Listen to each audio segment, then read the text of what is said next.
No, no, no, no, no, no.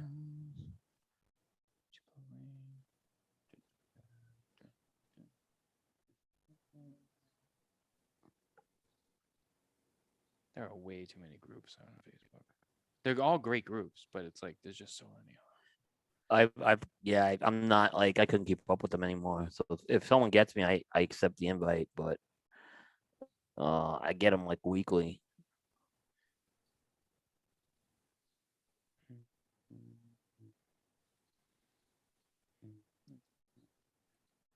Almost there.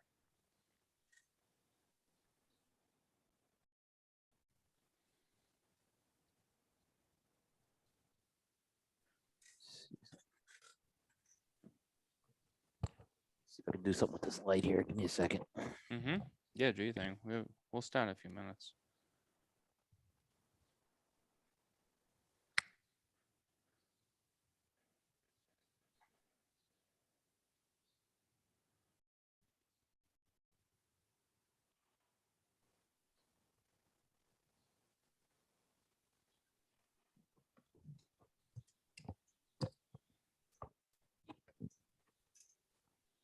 Oh, um, we're not officially in show yet, but I want to. Did you see who's going on Jose's show tomorrow? Yeah, he's Yeah, gonna go soft on him. it's your buddy. Matt's not gonna. Yeah, he's I love him he's to gonna death, go. but I saw that He and I was was like, man. oh He was man. so soft with Bear again. I'm like, come on. When's Bear gonna get hammered? Is what I. All right, yo yo yo yo. Jose, I'm gonna Yo. call Jose tomorrow. Remind me to tell you in private. I talked to Jose on the phone the other day, and Okay. we have someone that we're in talks of getting on the show that he spoke to, and I just gotta talk to. Oh, that's cool. I think That's you'll cool. like this. You'll like this one. You'll think That's it's all right. Awesome. yeah. Yeah. Yeah. All right. Well, it's a little early, but I guess we can get going. It's Saturday. Saturday's up for the Yeah. boys, right, Coop? Absolutely. All right. I'm gonna keep the chat window open. What's going on, everybody? Thank you for watching, and it's a special edition of the Smoking Tobacco Show. And my name is Matt Tobacco from SmokingTobacco.com. A little bit of a more chill introduction. I'm joined with my very good friend, Mr. William Cooper, Cigar Coop. And Matt. Coop, thanks for being here, bud. Matt, thanks for having me. Great to have you. It's great to be on tonight. I know we've been talking about doing this for a few weeks, and very excited to do it. Yeah, I wanted to kind of get together with you and just, talk about a couple of topics that I think are interesting. Something that, you know, I, it's just a show that's kind of different than like a regular show where like we have all these other things going on. I wanted to have more of a discussion, cover some stuff that's coming up, that's happened. You have things I'm sure you're going to want to bring up. We can both talk about it. That normally like in my show I don't have time for, or I just didn't want to fit in or whatever. And in your show you get stuff going on, so I'm like, let's just put like together a special separate thing where we can just kind of it's like Howard Stern calls it. He does this segment every like couple of weeks called like cleaning out the computer, where like they go through like material that they wanted to bring up on the show, Yeah, but like they didn't have time to fit it in. This is kind of like our right. cleaning out the computer show, where there's just other Right. crap that we haven't gotten to yet, and we got to get it out there. So I figured I'd start this. Maybe, you know what? If it goes well, maybe we'll make this like a thing. Maybe we'll do like once a month. We'll do a cleaning out the Yeah. computer, me and you. Absolutely. Oh, Absolutely. I was telling you before the show, our special edition show kind of was originally that was the concept, and it turned into another show. So, yeah. so that's exactly what happened. It just turned into another. That was originally the idea I had, because it actually turned out having another host with me, and then it provided another avenue for guests, and then we could switch up guests between the hosts. So it actually worked out well. So it's a pretty good, and you could be agile. You could be very agile with this format too. So cool. I'm gonna let you introduce what we're both smoking tonight, Okay. because we're both our first cigar is the same. So I'll let you start that off. Okay. So today is would have been the 105th birthday of Stanford Newman. He was the second generation of the J.C. Newman family. So he was the father of Eric and Bobby Newman. And he would have been 105 years old today on June 12th. and he was born June 12th, 1916. Now, I'm not Rain Man on all this stuff like people think. There is a reason why I really notice and why I'm going to be lighting up the cigar I'm lighting up. My grandfather Murray was also born June 12th, 1916, and he would have been 105 years old today. So I've Wow. always had this connection with the Newmans on June 12th. And what I'm going to light up tonight is what we're going to light up tonight is this is the Julius Caesar. It's called the Etu Brut. It's also been known as the Shark. It's the shark size of the Julius Caesar cigar. So I have not smoked this size ever before. Oh, you I don't know haven't? if you have. I Oh have yeah, I not have. smoked it. They're I missed that fantastic. toast across America. Yeah. So that's why I said, hey, Matt, I let you know before I'm going to smoke something from JC Newman. I had a reason why. And certainly they do release these from time to time, I They believe. do. So they are for the last 3 years. They have released it as part of the CFCF Toast Across America, which Right. has an Opus Shark. Well, it's not even the regular Opus Shark. It has a darker wrapper to it. Because I have a bunch of those and I have some regular sharks, and I noticed that the wrapper on the Toast Across America one is a much darker wrapper, almost like the Esquiro wrapper. And then there's one of these. Now, they do release them time to time in like a box of 20. Right. Right. I think I remember seeing them at Corona in the downtown store at Corona in Orlando. They had a box of them, and I remember being like, "Oh, I didn't even know they came in a box." And then we went to JC Newman, and like the next day, and they were like, "Yeah, we do release them in boxes from time to time, but they're rolled by the Fuente family. As many people know, the Diamond Crown stuff is rolled by the Fuente family. So from what I got out of it, they're not on like a regular production. They kind of just like make them when they make them, and if they got extras, they'll box them and send them out. But it's not like, oh, we got to make so many boxes of these and get them out. It's just kind of like, well, if we got them, we'll box them. So they are a little more limited, and getting a box of them can be a little challenging for that reason. But I've always liked them, and I love this size. And I've always, even like in the Opus or anything else that they make in this shark size, like the Añejos, the Eye of the Shark, which is smaller, Right. that they make for in the Don Carlos line. It's smaller, but it's the same shape. I love those. And I believe when I was on El Oso Fumar Takes with you and Bear a few weeks ago, that was the one I picked for Bear to smoke. That is such a great cigar, and I've always loved this Vitola. And especially in the Julius Caesar. Julius Caesar is just one of those cigars that, it's a good cigar, but when I light it up, I just go like, oh God. Yeah. Yeah. Like I always know I it's don't. good, but when I smoke Yeah. it, I'm flooded with how good it really is. Yeah. It really. I mean, it's already been out 10 years. This line too, which is the Julius Caesar line. So it's kind of hard to believe that. I actually use a special cutter for this. Okay, so I already cut it, but you can see I have a two. This is a Credo T Ooh, cutter. okay. And I basically use the smaller one for the Figurado. I cut it on a slight angle, so I get just a little more surface area, but yet enough tapering where I can enjoy the cigar. I had to cut So mine a little deep because I saw that the tip was cracked. Which I don't even know how that happened, but it was a little cracked. So I cut a little deeper, but I think it'll be okay. I don't think it's going to unravel on me. I think it's fine.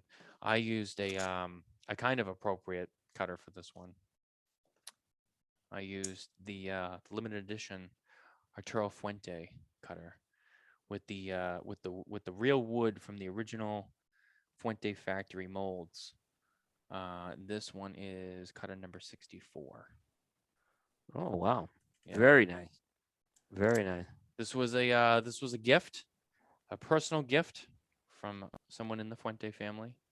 I won't say who. Very nice. Very nice. Um, Good for you. but so yeah, I use it a lot. But anytime I use, actually I have another thing too that was also a gift from a different person.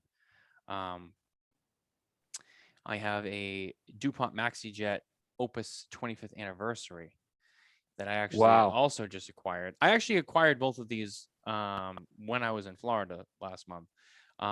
but from different people. So this one, I'll tell you, this one Carney bought for me, and the story behind this is we were at a lounge somewhere, and I saw it, and I was like, oh man, I'm like, I've seen that before, but I thought they were all gone or whatever. I was like, oh, that's cool. And then I was like, how much is it? And I think it was like 225, 250. I was like, it was at the beginning of my trip, so I'm like, I don't want to spend too much too soon because I know I'm going to a lot of places and I know I'm going to spend a lot of money, and I don't want to spend it all like right away because there's so much that's been remained to be seen. And I'm like, I'll wait. I'm like, maybe after a couple drinks, I'll just give in and buy it. And then I was sitting there and I was like, you know what? Fuck it. I'm just gonna get it. And so like I remember John had already gotten up to go to the bathroom, or whatever. And so I was like, oh, where'd John go? And then I was like, oh, I gotta find the guy because I want to get that lighter. Fuck it. I'm just gonna get it. And he comes back and he's like, Matthew?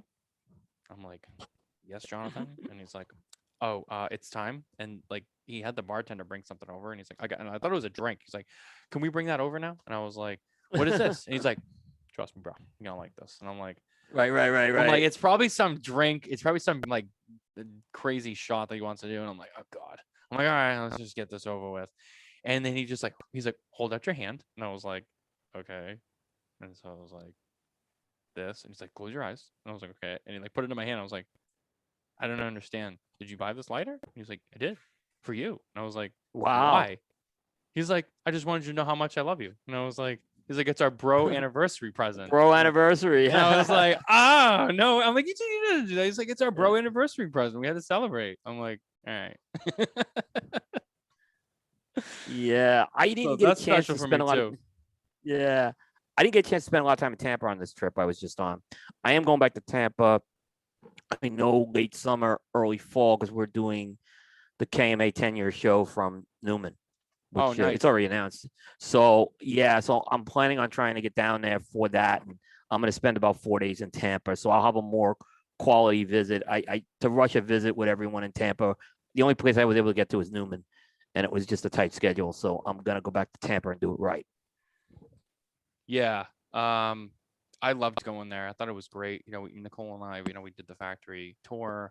They took us up, to the roof, and we got the photo with the home. I got mine up there too. Yeah. Yeah. We interviewed Drew Newman in the rolling room on the 3rd floor where the American is rolled. Yep. That video is also available on our YouTube channel. So if you're interested in that, you can head over there and you can check that out. Yep. So yeah, I think that's a cool spot.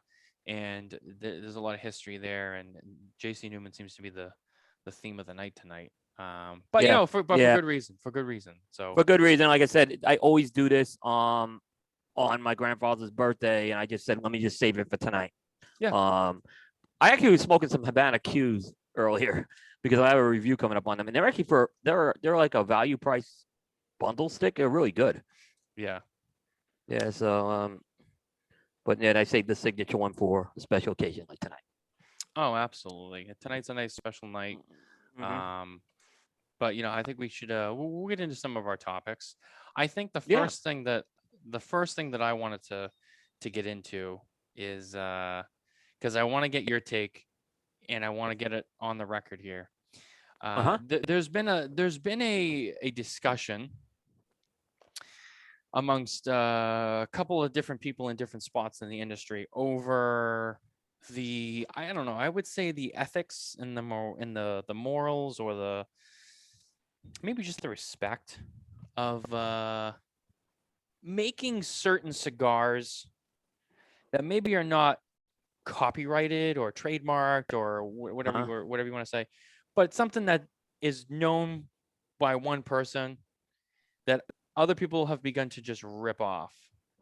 And the excuse from those people is like, oh, well, whatever, I can just do whatever I want, and like there's no trademark, or like, oh, there's no it's not copying. It's like, well, when you make something that's very distinctive that someone else makes, and you go and you just kind of rip it off, to me, it's like, it's not like, if someone's like, well, I want to make they make the comparison, well, how everyone makes a Toro. Yeah, well, a Toro is like a standard size that like has been around forever and everybody makes. But like even with the Sharks, right? The Shark is a very unique size, Yeah. and it's associated with Newman and Fuente. And it's made by the Fuente family. You don't usually see these made by other people. I mean, there's other stuff that's close. I mean, there's other box pressed torpedo stuff, but nothing that's Yeah. really like this or called a Shark or anything like that. But when people go out of their way to make stuff like that, and they copy the size of one and then copy literally the name of another cigar, and you're just kind of ripping off everyone else's stuff. And as a member of the media, and this obviously includes you too, we see these things, and our Right. job is to see things and comment on it. That's what we do. And I thought it was interesting that I saw this happen yet again, and I decided to comment on it and be like, hey, like that just kind of looks like a copy of, and I'm going to say what it is in a minute, but I want to have a little bit of a build up. And the backlash I got from the owner of the brand was very defensive. And I thought, well, listen, I wasn't here to be nasty to you. I was making a comment like, wow, that looks like it, it looks like A, and you're just trying to sell it as A, even though you're trying to also say that but it's not, it's B. And a little bit unfolded out of that. And I'm like, listen, I'm not here to fight with anybody. I'm just kind of calling it how I see it. And I think that what you'll agree with me is that's kind of what we do. And the cigar in question was I believe they calling it the Buckshot from Carolina Blue Cigars. And they were basically making the firecracker that is pretty well known as a very special cigar that's made by United Cigars. And the argument was made, well, other people make it. Well, those people who make it for them, with them, is part of a collaboration. Right. There has been a couple other people who have made it on their own, and I think some of them were told, like, can you change it a little bit? I don't really want it to be I think some changes are made, so it wasn't really exactly the same. This one was like a clone copy, the 3-inch by the same fucking cigar. And then they also called it the Buckshot, which is another cigar already, which is very similar to that. So you kind of ripped off two things there. And when I commented on it as someone of the media, the owner and then his other buddy who has his own page, were very defensive over it. They couldn't take the criticism. It really wasn't even like a hard criticism. It was just kind of like, oh wow, like, it's a little surprising. Then they started to go on rants online, and then they went live, and they were trying to talk garbage and like, oh, stay in your lane, you don't know the business. I actually do know the business pretty well. And last time I checked, everybody who I've asked about your brand, they're like, who the hell is that? So hey, I'm not trying to start shit with you, but I mean, I'm just calling it as I see it. Now, Coop, I wanted to get your take on this because I know we've had these conversations in the past. Yeah. And I feel like you're going to agree with me here that it's not necessarily that it's like it's a trademark cigar and they're breaking the law, but it's more like it's kind of like an ethical thing. Like, you're trying to sell something that someone else has already kind of sold off as their special thing, and you're just trying to rip that off. Yeah. So there's a few things. Like, first of all, like the cigar, what was really in question with me on this was not just the size, but it was the whole format, right? With a fuse and everything on a pigtail, right? So this was kind of like really mimicking the firecracker. Mm-hmm. Now, that being said, I don't think you should mimic another cigar, but certainly if it's not trademarked, it's fair game, right? I mean, that's a fair statement to make. True. I don't think as a cigar maker, you should be doing that. And if you're truly trying to position something as this is very unique, do your homework before you go do that, right? Yeah. So, and if you do your homework and you find out that someone else has it, right, and you put it out there, you're fair game for criticism. Yep. You're fair game for criticism. And guess what? Media, that's our job, right? We have to call it as we see it, right? It sometimes isn't pleasant. It isn't a pleasant thing to do. It isn't something we like to do, but we're going to call it out. Now, I can tell you, Matt, I haven't told you this part. the guys who've been in the media for a while, when we see cigar releases come out, particularly on IPCPR year, Yep. we see releases, and there's certain ones we know by the end of the week the name's going to change. We know it. We know it. There was a cigar about 3 years ago called Maximus that came out, and it was renamed before the end of the week. Like, because we like, how do you not know that Diamond Crown had Maximus, right? So like, we see these and we know where there's where there's going to be a potential problem with this, right? So, and then on top of that, they used a name that was already a cigar name, which again, if you sometimes you can get away with it, but why would you want to get away? Would you really want to get away with it? But to your point, regardless, there's nothing. Our job is we have to call it as we see it, and we're not here sometimes to paint a very rosy picture in the cigar industry. At least with my brand, I have to sometimes. My audience expects me to call out things that are egregious. Like if I'm not, then they're gonna say, "Hey, why are you going soft on these guys?" Certainly don't make it a personal attack or anything. And I think in the case you did it, it wasn't a personal attack. You called something out on that. And, it's whatever reason, it struck a nerve with them. And it's disappointing that they did. Yeah. I mean, it's like, and again, I wasn't saying like, it's not that you're not allowed to make it. It's just kind of like you were saying, it's like, it's fair game. It's not trademarked, but it's so specific that someone else already does. It's kind of like you should just avoid it. But if you're gonna do it, it's allowed. But don't complain when people call you out on it, because that's, I mean, you know what I mean? That'd be like, that'd be like, you're coming out with your own soda. You put it in a red can, and you name it something with a C, and then someone goes, "Oh, you're trying to be like Coca-Cola?" And it's like, well, no. It's like, well, yeah, you put it in a red can. You know what I mean? And it's soda. It's a classic cola soda. You gave it a name that begins with C, but you're not trying to be like Coca-Cola.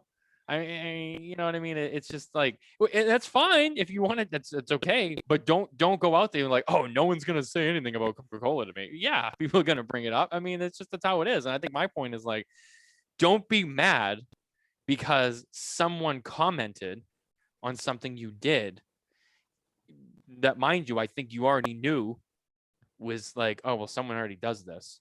And if you want to make one for yourself, like, I get it. I'm not saying that you can't make it, but like, someone else has already been heavily associated with it. So when someone compares you to that, don't be mad. Like, oh, well, it's not copycatting. And like, but it can be perceived that way because, yeah, like, not many other people make it. You know what I mean? Like, there's been a couple people who have copied them, and they've been called out. Or I think I could be wrong here, but I think some of them like were slightly changed so that it wasn't directly copy. Because there are some other ones out there that are very similar to that, but they're a little different. This one was like a carbon copy, and it was like, all right. I mean, you didn't even try to like, like to kind of, well, it's different. No, you made like the exact same thing, and then you stole another cigar's name, and then you were like, oh no, it's not a copy. And I'm like, and then you get your buddy to go on there and like defend you and like get all nasty and be like, yo, stay in your lane. It's like, stay in what lane? I'm in my lane. I'm in the media. Guarantee That's you, my you weren't the job. first. Yeah, I That's guarantee my you weren't the job. first person to tell them that. Yeah, it's your job. Your lane is your job, and you called it out. And it's funny, they say, well, stay in your lane. I'm like, I am in my lane. My lane is the media. My lane is to, I see something, I speak on it. That's my job. I don't stand here and kiss everybody's ass like, oh, that's a good cigar. That's a good cigar. Where's your credibility there? If you don't call people out on the bad stuff, sometimes it just makes you look like, well, he just says everything's good. And I don't want to be one of those people. And I don't want to be one of those shows. There are shows out there, but I'm not going to knock. And I'm not going to mention names, but there are shows out there that everything they do is positive, and that's fine for them, whatever. But at the same time, like, there's something negative to be said. It's going to be said. And that's part of what we do. Not everything is always going to be sunshine and roses. And if you don't like it, I'm sorry, that it's nothing personal. It's business. Yeah. The one thing I'll always say about that is, and this is where I always try to be a little careful, is I am friends with Dave, right? Yeah. So, I have a friendship with Dave, right? So at the same time, right, but at the same time, I have to put my hat on and say whether I'm friends with Dave or not friends with Dave, I got to call it out the same way. The problem is when you're friends with someone, it looks like you have to be a little careful with that. So what I tell people is be consistent if you're going to call things out, and don't call things out, if, either protecting your buddy or, going after someone you don't like, be consistent on how you're going to call it out. I think in your case, that's not even an issue either. So, I mean, you obviously, so But I see these companies, right? And there's an example I'll give in a second, where the small batch guys, and they know what they're doing, right? They're not dumb, right? Mhm. They know they're going out there and they're taking something and they're going on the edge with it, and they know they're gonna get busted, and they're gonna try to get away with it. I mean, the one I kind of called out was earlier this year. Remember that Cinnabon cigar? Oh yeah. He used the Cinnabon, the what was it? The Cigabon. It was a cigar. Sigabon. It was Yes. yeah, Cigabon based on the Cinnabon. Now, you mean to tell me when that design happened, he didn't look at like that design just happened to look like a Cinnabon, right? Logo on there, right? No, Right. it was clearly copied. He clearly didn't have permission to use it, right? It got called out, and the word is that someone basically gave him a cease and desist, and he had to pull the cigar. Now, instead of saying, hey, I probably shouldn't do that, it says, hey, everyone's against us. We're just trying to have fun. Well, no, you're not. You tried to rip something off and you didn't get away with it. I mean, that's just the bottom line. So don't try to do this us against the world thing here. It shouldn't happen in any circumstances with that, and a company, and I've talked to a lot of people in the cigar industry and outside the cigar industry in the last year in this, they have to protect their logo trademarks. If they don't, it's a bad problem. If you don't protect that. And as Carl, especially I talked to Carlito a lot. He explained a lot about the X stuff. That if you spend the money to get that trade, you have to defend it. So and it's not personal; it's business. And it's interesting you bring that up because and I'm friends with all three of these people involved, and I'm not taking any sides on this. I'm just going to comment as what I've heard. But there's a couple of brands that I have relationships with, where one of them is substantially larger than the other two, and they, from what I understand, and no one actually said it was them, but from what I understand, I mean, who else would it be? Two smaller brands told me that they were approached about having an X on their band, and that they were asked, if that could be removed, or one of them I think was kind of similar to like a red X, the other one was just an X, and I kind of see like both sides of it, and I kind of sympathize on both sides of it because I get it. You know what I mean? Like, my assumption being that it was probably Arturo Fuente who went to these people saying you have an X on the band. I get both sides of it, so I don't want either one of them to think like I'm going against it. I can see how maybe if it's Fuente, I'm almost sure that's who it is. I mean, but I understand. Opus X. I have one in front of me. You have that red X. It's everyone knows it. And I understand that they'd want to protect that. I also understand these other two brands where they weren't even trying to copy that. It's I mean, it's an X. I mean, it's a hard kind of thing to. Yeah. It's kind of a simple thing, I know if they were both trying to do with their design, I don't think they were trying to copy them, but like, and I understand they were just doing their own thing. And I also understand how maybe they're like, well, there's an X on the cigar, I get both sides of it. I mean, you could go back and forth, and I guess you could critique one side or whatever, but at the end of the day, like, people got to try and protect what's theirs. People are trying to do their own thing. Sometimes it's hard. I mean, how many, perfect example. Here we go. How many times have you heard a song that sounded like a much older song that's really popular, that's already been out there, and like, oh, that sounds like they ripped this off, and then the Asper is like, honestly, I didn't. Or maybe they say like, well, yeah, or whatever. But it's hard to create new stuff without you get something that's similar to something else. Yeah, it can be hard to avoid, but it happens. It's natural. I think the best thing you do is you just try to work with other people, so that way you're not the last thing you want to do is just create enemies with other people over something that can just be like a simple conversation, and you'd be like, this is my concern, here's my concern, and you just try to work on it together. That's the best way to do it. Don't take something and then be like, well, you can go F yourself. It's like, all right, well, that's not really an appropriate response unless you have a very good reason to respond that way. That's my take on it. Yeah, I think most of these conversations, when in the scenarios that happen, they tend to get resolved behind the closed door. Now, there was an interesting one back in 2013 with Drew Estate and Alec Bradley. And Alec Bradley had released or announced a cigar called the Dirty Hooligan, which was a Candela cigar. And Drew Estate uses that word dirty. I don't know if it was a trademark issue, but Drew Estate's been they were doing dirty rats, dirt naturals, all that. So I guess what happened, I mean, I know what happened is Drew called up Alan Rubin and hey, he just talked to them and Alan agreed. He said, hey, look, we're not looking to step on this or anything. And we're totally fine changing the name. And they renamed it Filthy Hooligan. So it was something that was able to be resolved pretty easily in that case. Yeah. Yeah. Like I said, this is, and these are companies that are friendly companies. So, I mean, they settled it, and I can tell you that both sides were appreciative of that. I know Drew Estate was very gracious on that. So it worked out well. I mean, and Filthy Hooligan has been a brand now for 8 years. So, and that's my take on it. I mean, the cigar industry, first of all, is a small industry. It's an industry that at the same time is a heavily attacked industry. So, with the little bit that we all have, we have to try to work together as much as we can, and I believe I had this conversation with Cynthia Fuente too. And I remember her saying something along the lines of, as much as like we're all like competitors at some, level, we all make our own cigars, we have our own businesses and brands. Like we also all need to work together because as much as we're all trying to sell our cigars, there's a much bigger battle that's being fought that involves all of us.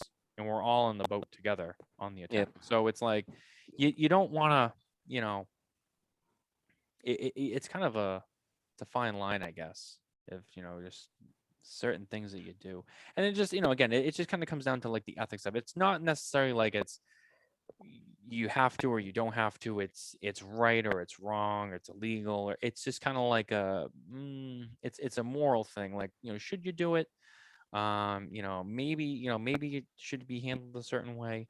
And then of course the other narrative being, well, when the media critiques you, don't be mad about it because you got called out on it. It's just, that's what we do. Our job is to be like, okay, that's a lot like this. Don't get mad about it. That's what we do. I mean, it's like I said, the key thing is we have to kind of take the friendship and the enemy hats off in these cases and just call it like down the middle.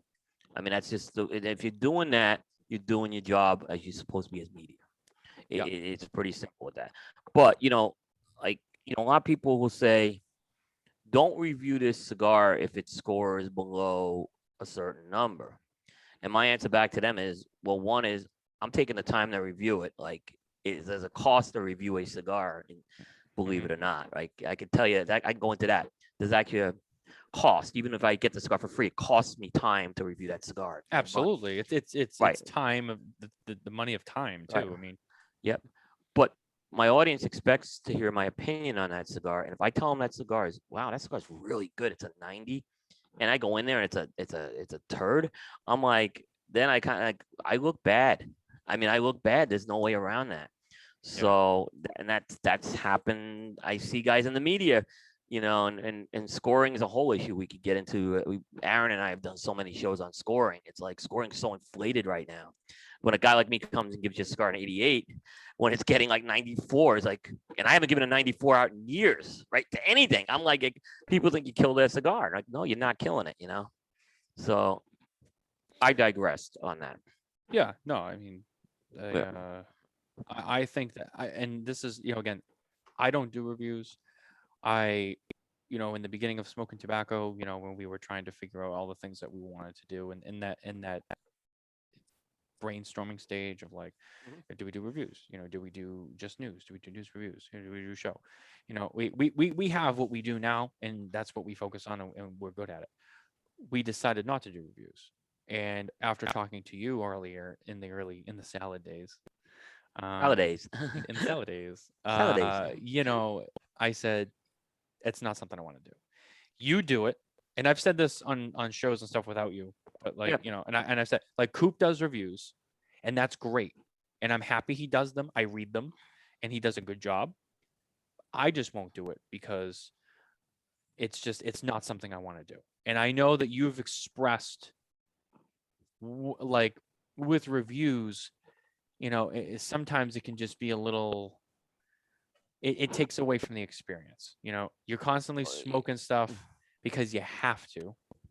So there's a smaller window of when you get to just smoke what you want. There's a Yeah. lot of cigars coming out. It's a lot to keep up with, and it's just like, for me, I don't want to waste the energy on reviews when so many people already do reviews too. I mean, you do them, Half Wheel does them, you know, all the magazines do it. Like, so many people do it, right? And it's not something I want to do. Barry Stein does it, Cigar Authority. Yeah. He does a good job. It's just, it's just not my it's not my thing that I want to do. I could do it if I really wanted to. I could sit down here every day and just bang through, but I don't want to do it. So I chose not to. But having said that, it's not that it's a bad thing. And I think you're right. I mean, cigar, I mean, it's all. I don't want to turn this into a grading and scoring thing, because I know it'll be such a much bigger show, and I don't want to I feel like we that have should be a show archives by of them itself. on primetime. Yeah, we have archives of these topics on primetime, but I'm always willing to discuss. But I know what you're saying. So, It's like, because it could be like a 4-hour show in itself. And I agree. I mean, I kind of stopped reading them lately, because I kind of got caught up in just reading them all the time and not being like, oh, this one's bad, I'm not going to smoke it. I'll still smoke everything, whether it's a 75 or it's a 98. I'll still try it so that I know for myself, because it's all very subjective too. It's all based on whatever that person, whoever rated that, unless it's done in a blind panel, like I know Cigar Journal does, where like a lot of people get it unbanded, they whatever. If it's someone like you who's doing it by yourself and you're creating your own score, which is not bad either, but like it is subjective, because you'll smoke a cigar and you'll have a certain experience with it, and it'll taste a certain way to you that maybe you will or won't like. And then someone else will smoke it and be like, well, Coop said it's like, he gave it 92. He said it's real sweet and it's like awesome. And it's like, I don't like it. I don't like that. I want something that's peppery. To me, that cigar sucks. Okay. You know what I mean? So it's hard because it's very subjective, but at the same time, it's just, that's kind of part of it. So, I don't know. I guess that's all. That's all. What? I was saying, my favorite comment is when what you just said. What? Go ahead. I don't read cigar reviews, or like, so we get that all the time. Okay? Yeah, I stopped. Well, yeah. What's so funny is when the people comment on it, like on your review. Like, I don't read cigar reviews. Cigar ratings are bullshit. End of year rankings are bullshit. They're all paying attention to it. They all are. Yeah. Because these are the same people saying, these are the people who criticize me for saying I got a Pez candy note in a cigar. So I know that for a fact. So I always love when I get those comments, because I said I'm doing something right. At this point, I'll only read it if it's like I'm going out of my way because I want to know something about like I want to know about a specific cigar. I'll be like, let me read. Like, if you've done it, I'll read yours. I'll read Charlie's or Brooks or whoever did over at Half Wheel. Yeah. Just because I want to read, I want to see like what they thought. Like, okay, I want to see what you thought. Just out of curiosity. But like, I don't do the whole thing where like the magazine comes and I'm like, oh, let's go to the reviews. All right. I don't even waste my time anymore. I don't even go to the back of the book. I'll thumb through and I'll be like, okay, cool, and I toss it down and I move on. I don't want to get wrapped up in reviews, because I don't know. I don't do them. I don't want it to cloud any of my judgment one way or the other. I just stay away from it. I try to smoke stuff on my own so that I have my own undivided opinion. So, yeah, after I review a cigar, I'll go read. Sometimes I'll end up looking at it beforehand for whatever reason. But most of them, when I'm done with my review and I publish it, then I go look at all the other reviews, because I just kind of want to see where I was. I want to take my temperature on where I was with things. Right. I think that makes a lot of sense. Yeah, I don't want to do that beforehand. I try to avoid doing that beforehand because that's a bias. Now, sometimes you can't avoid that. It's like, it's like the sports game, taping the sports game and not knowing the result.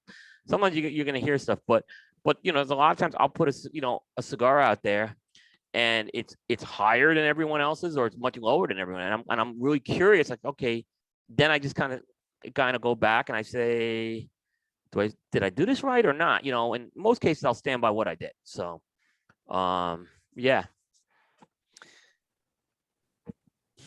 All right, getting to the next topic at hand. We are.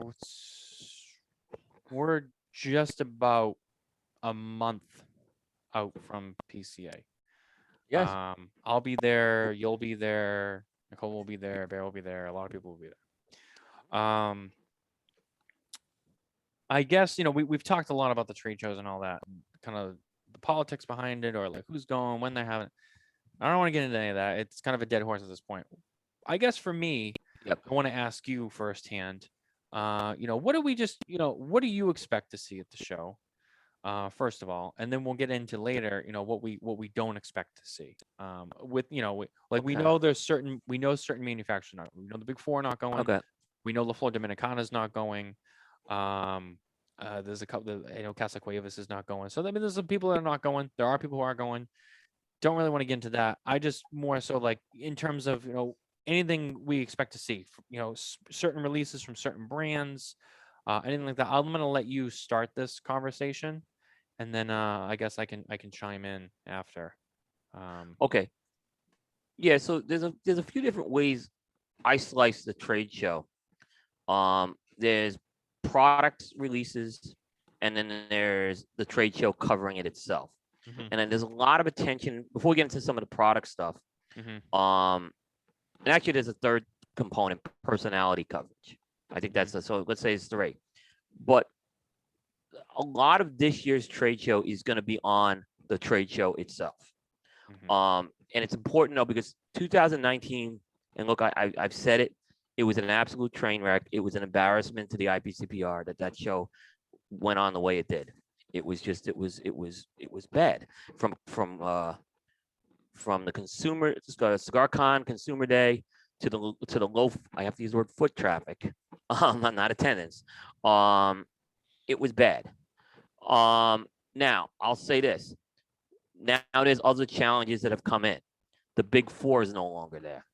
That's Altadis, General, Drew Estate, and Davidoff. mhm. COVID has played a lot into this right now because of there's companies that just don't feel safe bringing their employees. There's other companies that just simply this year didn't make business sense for them to be there. So a big story this year is going to be the compressed footprint of the trade show. That is something probably I haven't seen in my 10 years covering this. It's going to be much more smaller. It's going to be much more condensed, and it's going to be a test to see can the PCA can the PCA adjust and pivot to this. I think the answer is I think there's been people in the industry, and I think you've heard John say this, that this has been too big a trade show to begin with, right? And this is something that needed to happen. So this is going to be a good test for them to see if they can make this show work and have an exciting trade show with that. So I think that's a good thing. Let me ask you this question while we're kind of on this topic of the show. Yep. Do Yep. you think that the location of the trade show changes? I've been talking to PCA the last couple of shows, and I had Josh Habarski and Glenn Loop on, and I had Scott Pierce on. We had him on Thursday night. I think the feeling is that PCA feels the trade show needs to be in Vegas.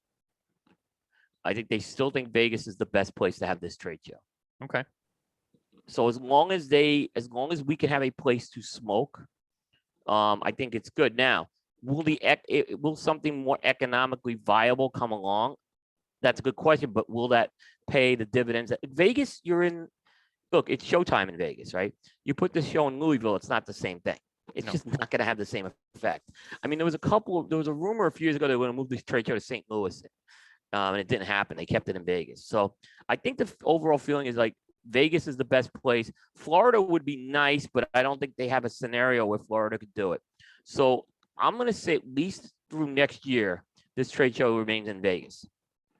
After that, I think it's up for more contractual negotiation on that. But my gut's telling me the PCA itself wants this trade show in Vegas, and they're willing to go with some. They both talked about this, going with regional shows for some of these other places, but keep Vegas as like the big attraction. I think that would be interesting. Have some more smaller scale stuff that's spread around a little bit, but then you have the prime time, the Super Bowl show is Las Vegas, July. Look, I'm not. I've been a little critical about TPE. I think first of all, I think TPE is fantastic show they put on. But the Mhm. problem is it's a selling show. There's not a lot of product innovation you see go on there. So Right. it's not really a show I want to spend a lot of cycles covering, right? Unless I want to do a lot of personality coverage, which is something they give me. But that's not a knock. I want to say TP, they're a fantastic organization, but for me, it's not. I don't get the same return as I do with covering PCA, which is still very much focused on product innovation. And if they keep that big expo every year in Vegas, I think that's a good thing.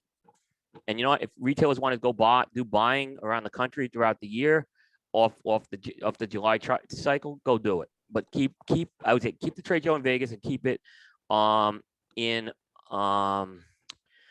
what's the word? Keep it in Vegas and keep it. I still think keep it in July. Believe it or not, I still think July is not a bad time to have this. If you I have the agree. regional ones, then you get people to go. Here's the thing You about have this thing. Yeah. Well, I was gonna say, here's the thing. Oh, in terms of economics, right? For people who don't know Las Vegas, well, they've never been there, you don't know, or you don't know much about the city. I know the city very, very well. I've been there a bunch of times, as have you. Um, it's in July, it's 115 degrees.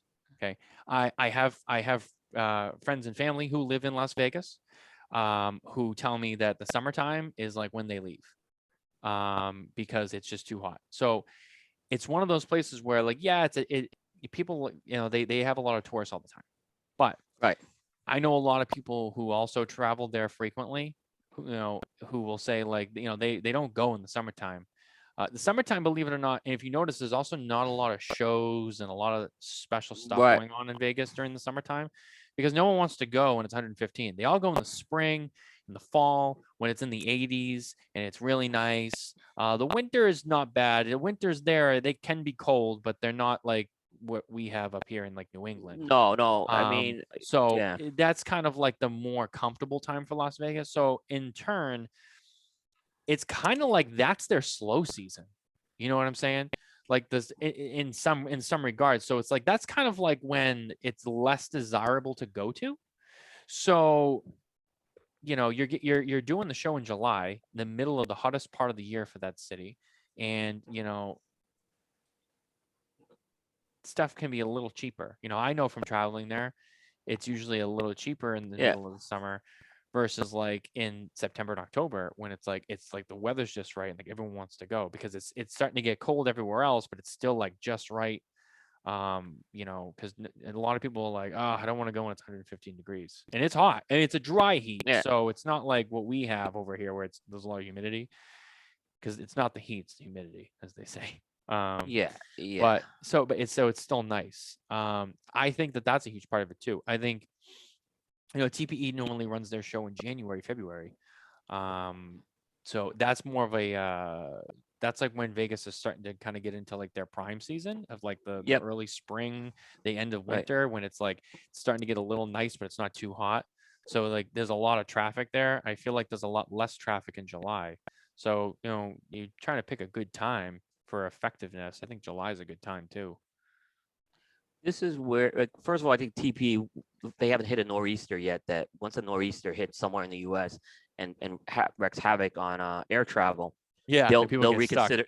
They're going to Yeah. reconsider those dates. You wait, especially if they're growing at. But the thing is that this is where there was never a problem with the trade show in the summer until they started moving this too close to the 4th of July.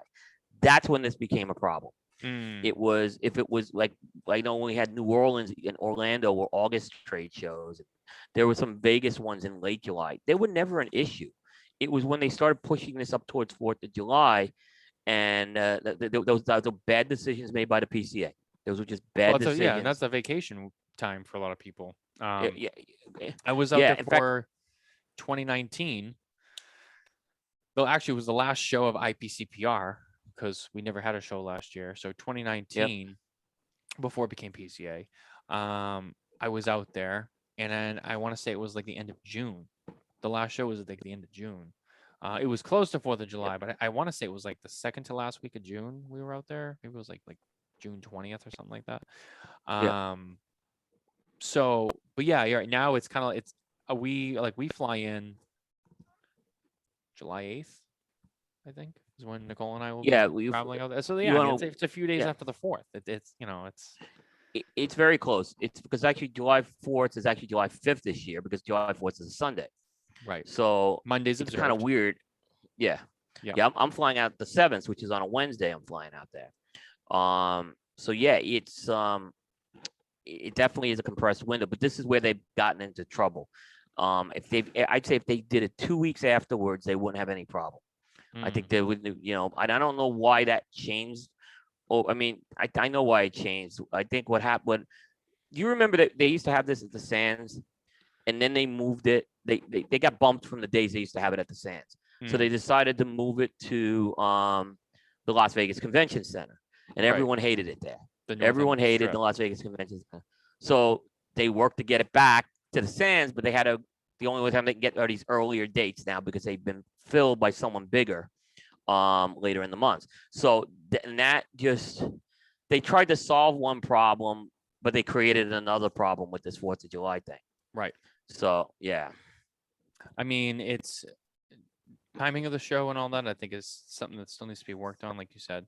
I think that they're gonna have to kind of go through a rebirth, so to speak, or you know what, like a rebuild. You know, like when a team goes through like a rebuild, I think they have Yeah. some things they got to shake out. I Yeah. don't think the show should go away because at the end of the day, as much as everyone gets caught No. up in the hype of the show, a lot of people forget what the show is all about. It's not like a place to go and like see everybody or hang out or just to buy. It's the point that it funds the PCA, Yeah. which helps do all the other things Yeah. to protect the industry. So it's very important to have that show for the revenue for PCA to do what they do. So the show needs to happen. That's my opinion. When, where, and how, you know, maybe it has to be worked on and it needs to be tweaked, and that's fine. Just as long as they can get it to a nice solid system Yeah. that works. That's all. Yeah. No, I definitely agree with you on that. And here's what I'll say is the PCA. Look, I beat them up 2 years ago. Okay. I mean, I got in hot water. I Yeah. beat them up very hard over 2 years ago. I thought that was a train wreck. But I'll say this: Scott and his team have done a very good job at learning from that experience. I think they're getting more transparent. There's things that are changing that I think are good. If we even from the not just media, they've made some changes for media. Like we're getting early access this year on the schedule. We've never had that before. Yeah. We've got to beg to get early access, get on the Florida. They're giving us a press conference on day 3. And why they're doing it on day 3 is because they want feedback from the first 2 days from us. Like they're looking for that. So I think these are positive things. They've done things such as made the board of directors election a lot more transparent, which they've never done before. So they're trying. They really are trying there. They've had incredible challenges. I think no matter what, I don't think PCA will have a disaster of 2 years ago. Even if the attendance is low, they're going to get a pass because of COVID. So Right. I would look to see, okay, considering what they had to deal with. It's their mulligan. Yeah, it Yeah. is. That's what I would just say on that. So that part, I think I'm okay. But I am expecting a small. I don't know what I should say. I know there's gonna be a smaller trade show. How that smaller trade show is gonna look, I don't know, because I haven't been part of a smaller trade IPCBR before. So now I think what I want to ask you is what we don't expect to see in terms of the stuff, the exhibitors at the trade show itself.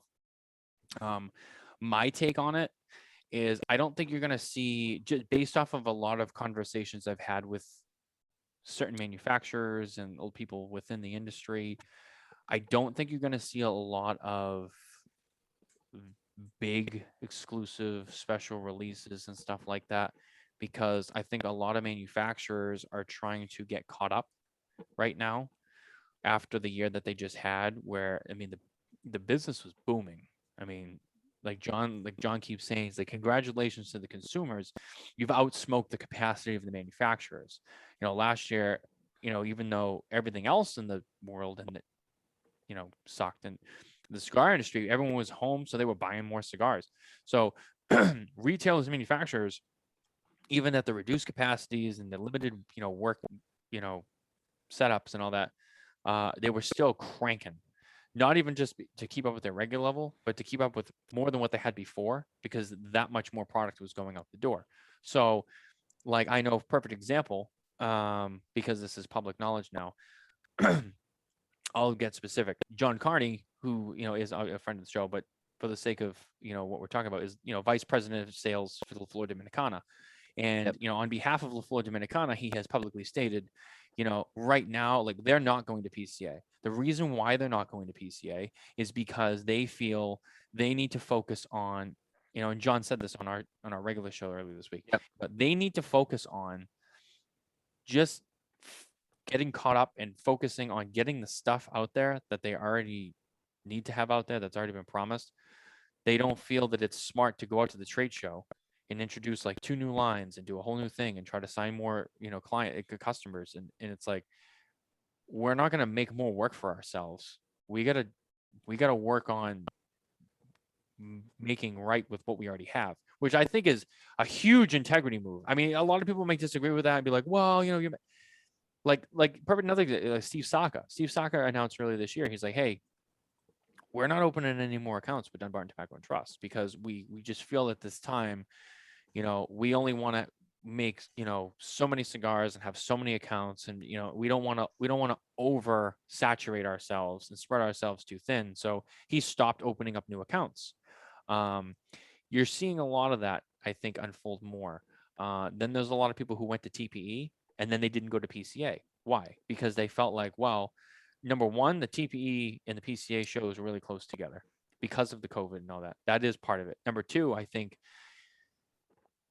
kind of the same thing. It's like people are, I think there's a lot of retailers who needed to buy because I think they sold a lot of inventory and they sold a lot of stuff.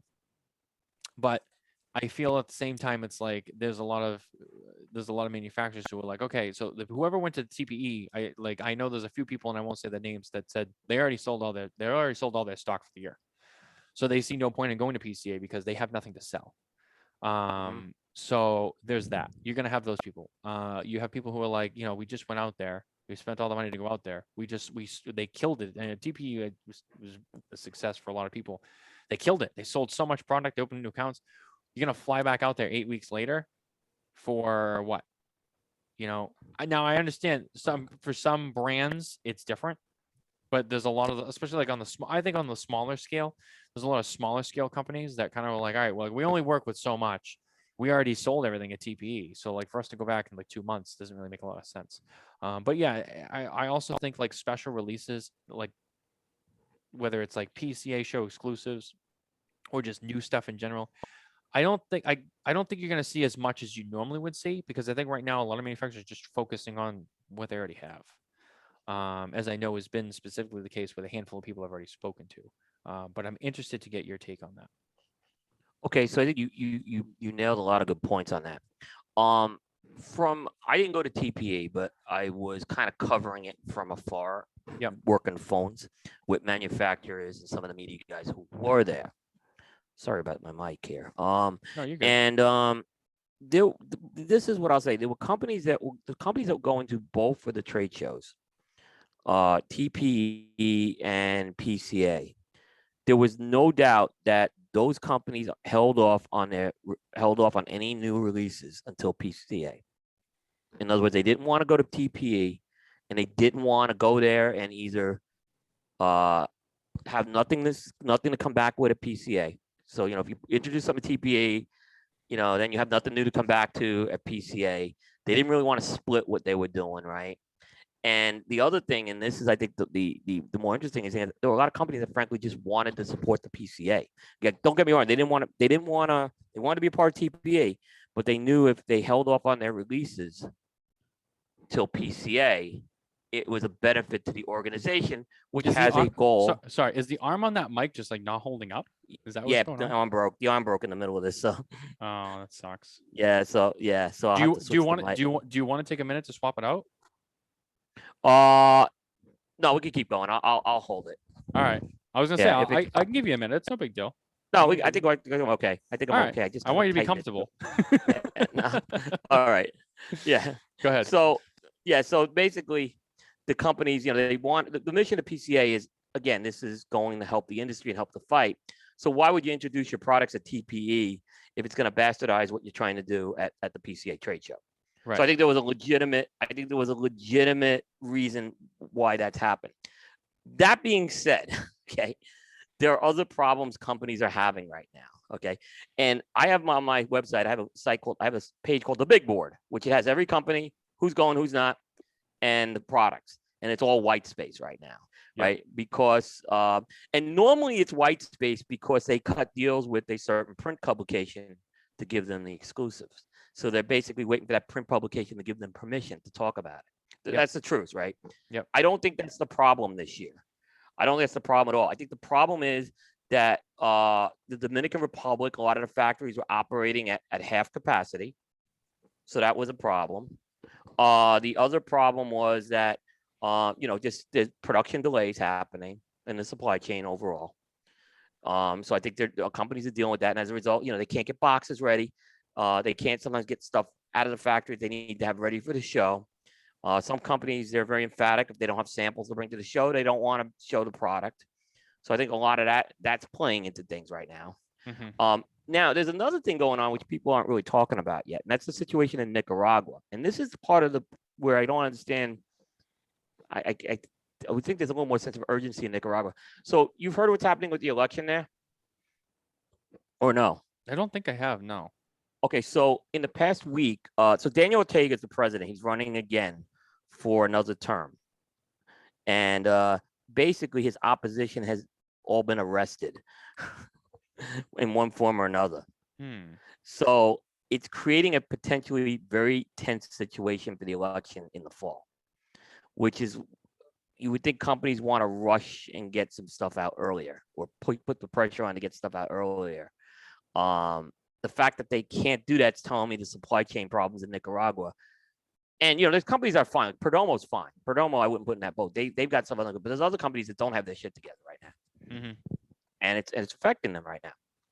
Because you would think these new releases, hey, we want to get them, show them at the trade show, and let's get them out by September before the election. Because the election could cause things such as road blockades, violence, and that could affect people getting to work. I mean, if you remember what happened 3 years ago, it was a problem.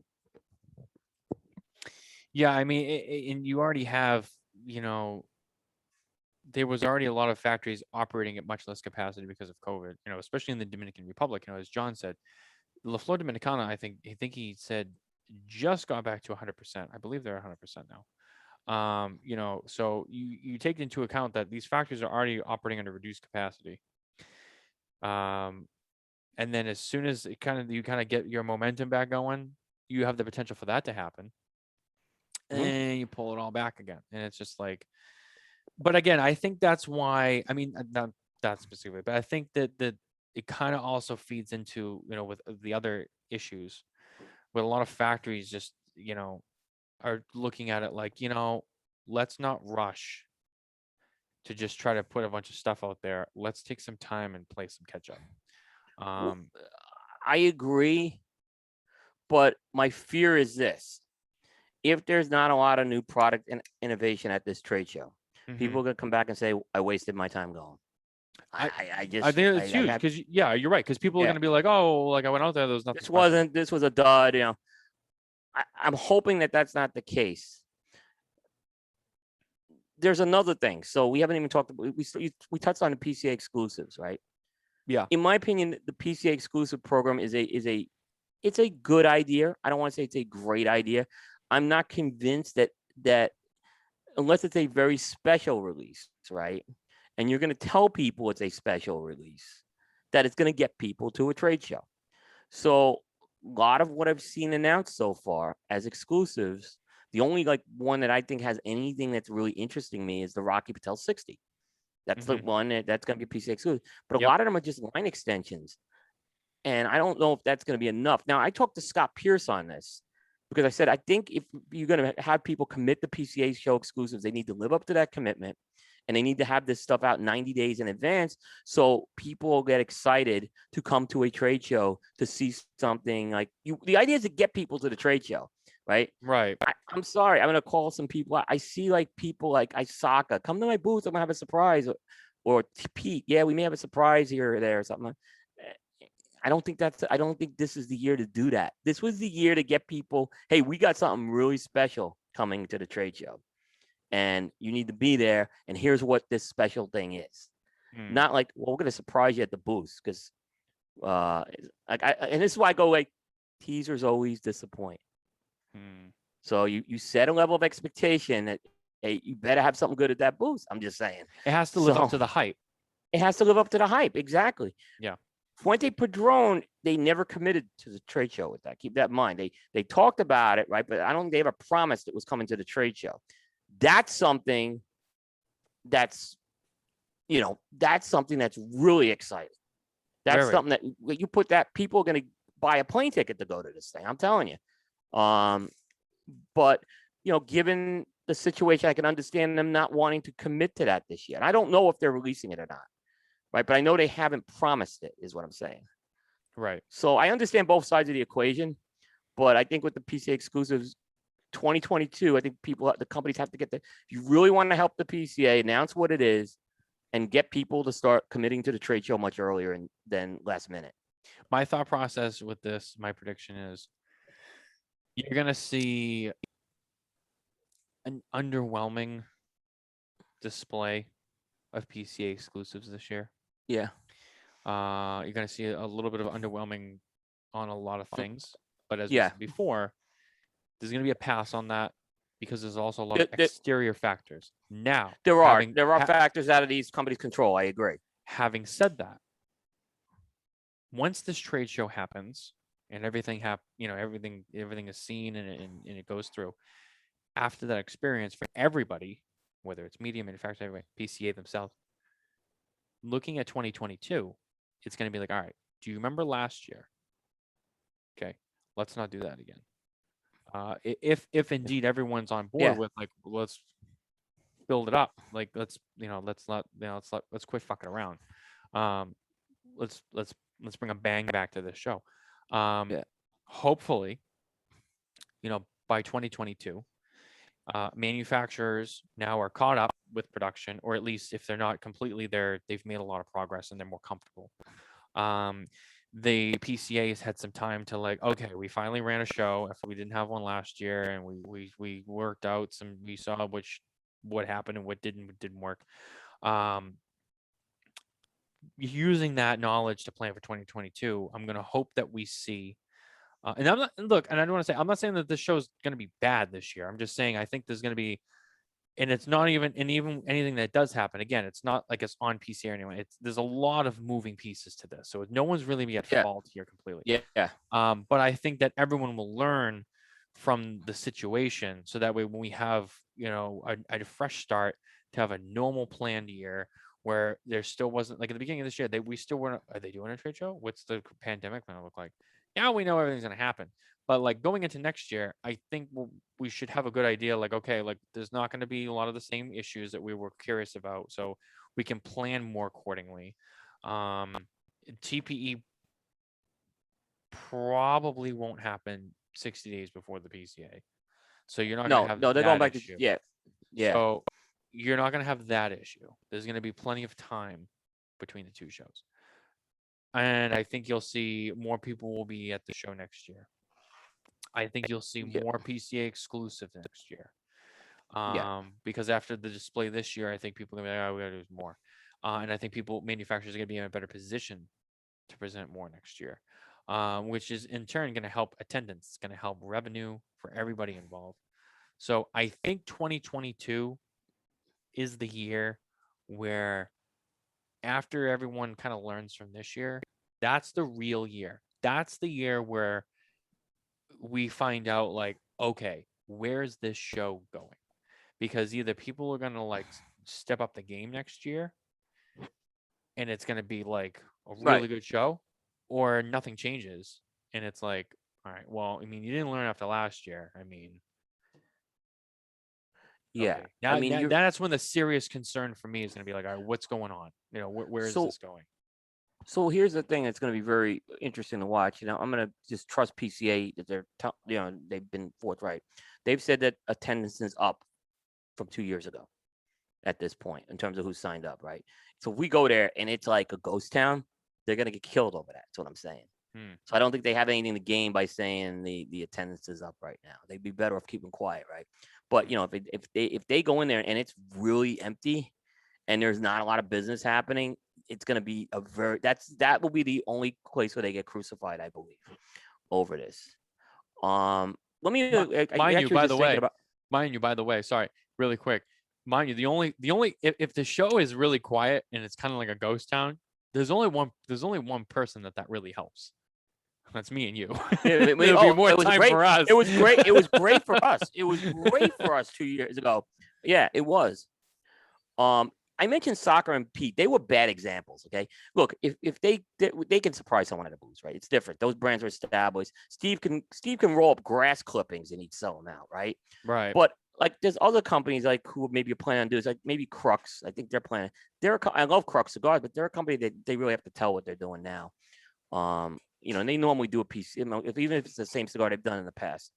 So, you know, I think it's those other companies I'm more concerned about who haven't really announced what they're doing. You're not in a position that Pete or Steve is in, is what I'm kind of getting at, where you're gonna be able to do whatever you want. So, but yeah, I think it's you know, it's gonna be interesting for media there too. I think, like I said, the media footprint's gotten smaller at PCA over the last couple of years. There's less media there than there used to be. So, I don't know how they're going to be dealing with the newer types of media. Like I heard at TPE, you and I talked about this. You know, they had more of the Instagram phase, some of the YouTuber people out there. And I'm not saying they don't belong there, but I think there has to be a set of criteria that everyone has to follow by. I agree. Yeah. So, and you know, that's the one thing I would say. The criteria was much more enforced 8 or 9 years ago, is what I'll just tell you.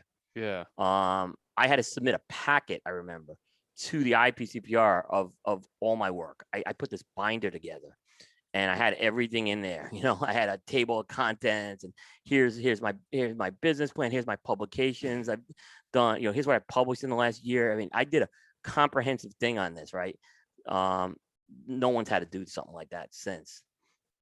I probably went overboard on it, but I'm just saying, you know, so I welcome all the newer forms of media, but I think they have to be held to. I mean, the problem we've had is media goes. They're once a year media. They go out, they go to a trade show, they write or do a video, and they're done until next year. That's the people you know that really don't belong at the trade show. Yeah, I mean, you have, and since you touched on it, I'll get into it because I think you know my position on it. I feel like in the media world, I'm not trying to exclude anybody, but there's definitely a fine line of divide that separates two groups. There's like me and you, and then there is the more casual media, I would say, like this, like the just Instagrammers or like just the YouTubers who don't really do more in-depth stuff. They just do like the more generalized, you know, cigar conversation or whatever. They don't really get into a lot of industry stuff. I'm not.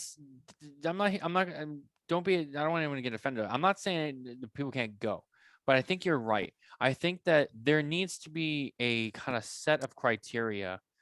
For some people, like, you know, we go to the trade show. We know, you know, okay, like, you know, you and I make appointments with manufacturers.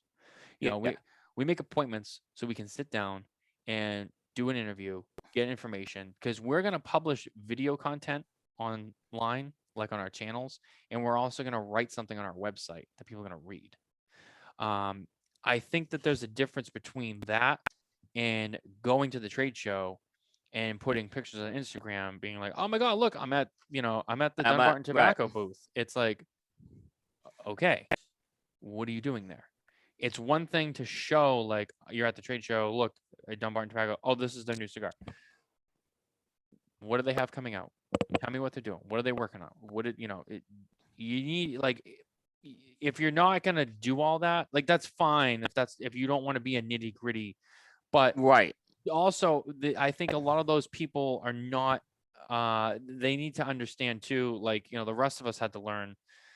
that trade show is for business. So don't go there like it's a Disneyland show where it's just like you get to go and like hang out and just take pictures with people and like get autographs and meet people and then and get content for your Instagram page, which is, you know, it's good content for your following because it's like cool for them. But also understand that like there's a level of professionalism that has to be handled a certain way with the show. You know, as I said before, you know, like we make appointments to meet with people. So that way we know we have a set time. They know that there's a set time where we're going to sit down and talk to them. We're not going to roll up on them, you know, when a retailer's there, being like, oh my God, Pete Johnson, like, tell me, like, hey, like, it's so great to meet you. Like, oh, like, what do you have for Tatuaje? Like, and he's like, I'm working with someone, or like, oh, I got someone coming up in like 5 minutes. Like, you know, like, you know what I mean? It has to, I think you're right. It has to be handled a certain way. And as long as it is, I think it's fine. It is just, you know, because at the end of the day, you know, the PCA has had a reputation for not being so welcoming with media. So it's like, let's not give Well, them. and it's a little unfair. It's a little unfair, but yeah, but it has had that reputation. So let's not like continue to paint like a single bubble of media with people who, you know, will go and kind of be like, kind of get in the way of the business that's going on. And then it's like, oh, the fucking media. It's like, if it's handled a certain way, it'll be like, media's here. There's a time for them. That's okay. It's not like we're just rolling on in there and cutting people off to just, you know, get a sample and say hello. You know what I mean? So that's just my take on it. And again, I'm not saying people are not allowed to be there. It's just, I think that we all need to be on the same page with how even media business is conducted on the trade show floor. Yeah, we've actually worked. We do appointments with the companies that want appointments. Some companies don't want to do appointments. They do want us to come there. But so we accommodate both of those types of things. And we, you know, so we actually have a pretty sophisticated scheduling system we just put in for the team. Where we put an Outlook calendar system in now. Lisa, my wife, is actually managing the calendars and the appointments for us. So she's sending out the invites because we expanded the team this year, and we're gonna. So Cigar Coop, we do an article on every booth that's visited. Last year, 2 years ago, Bear and I hit 79 booths, and then we do a product article on every product. So that usually falls on me, that piece. So there's probably about 300 articles that are going to come out during the summer, starting from before the trade show to after the trade show. And now we're adding video this year. Which is very exciting for us on that. We've done some video, but we're expanding the video because two of the main video people are not going to be there this year. Stogie Review and Cigar Federation. So I think there's opportunities for you, me, other people doing video to certainly take advantage of that. And everyone has a different style with their video, I think, which is really cool too. So, you know, I think there's always room for that. And people want to see the vibe of the trade show, which is, I think, very important, right? They want to see what's going on. Like, there's always been this notion, hey, let's have a press conference for all the manufacturers. No, people want to see what's going on that trade show. They want to see the booths. They want to see the people in their environment. It would not have the same effect.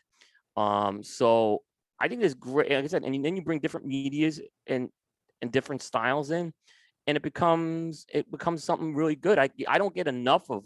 I watch everyone's coverage after it's done, or you know, it's Dojo does a lot of the live stuff. We're not going to do live stuff. We don't. Live's not going to be the thing we do because we want to spread it out throughout the summer, the content. So, you know, so there's a lot to cover.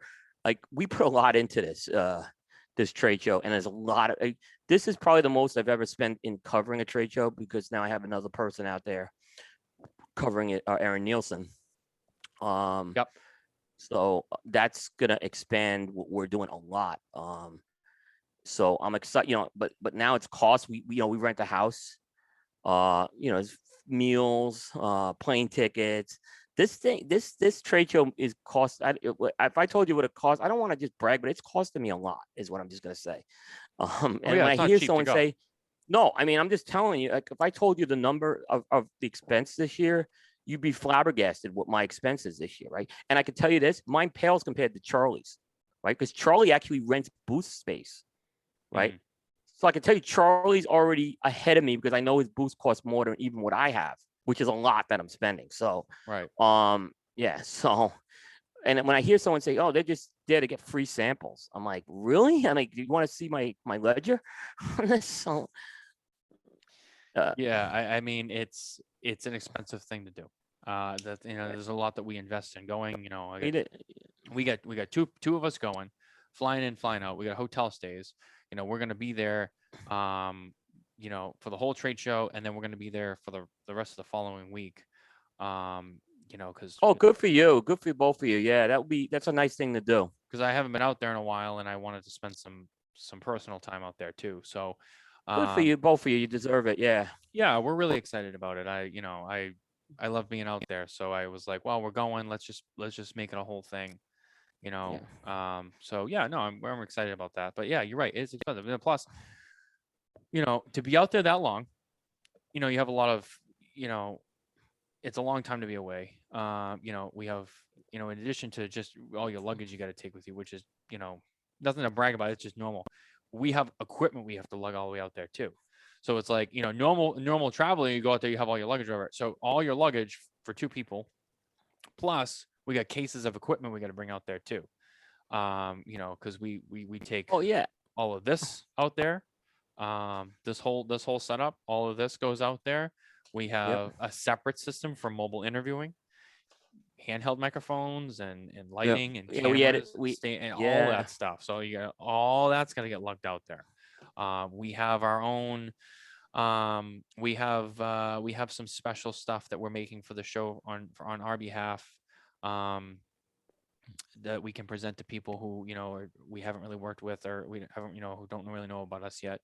um that we're gonna have with our information and all that. So there's a lot of moving pieces even to Yeah. like what Yeah. we're doing. There's a lot of planning. We have our own portfolio that we're putting together that we can present at PCA to certain people. We obviously kind of like an unspoken thing, I guess that involves all of us. Yeah. There's a Yeah. lot of advertisement business that goes on with us too, because there's people who want to advertise with media. So like, I'm sure you've done it, I've done it, all the other Half Wheel, CI, CA, CJ, they all do it. So so that's part of it too. So then you're going to account for you're doing media coverage, but you're also, while you're out there, you're probably going to run into like some partnership, business talks for advertisement, stuff like that too. So like Yeah. you have to bring preparations for that kind of stuff. There's a Yeah. lot that goes into it. It's not like you're going to like a fun trade show to walk around. It's work. It's going to be it's like going to work. Yeah. The other thing I have to ship, right, and is the Coop Awards, right? I have Yes. 2 years worth of Coop Awards because some of them I brought down to Florida, right? Because I just couldn't. But like so I have to get these out there. So I'm actually mailing them to Aaron Nielsen, who's not staying at the media compound. He's staying Okay. in a hotel, and actually it works out well because I can just send it to the hotel to him, his attention. Which actually, because I can't send it to the house because I don't know who's going to be at the house if if it arrives early, if it arrives late.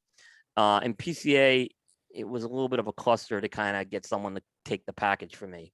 Hmm. So I just said, well, I got someone, but I got to log these things. I got to, and then I usually ship stuff back, right? Because I have too much stuff.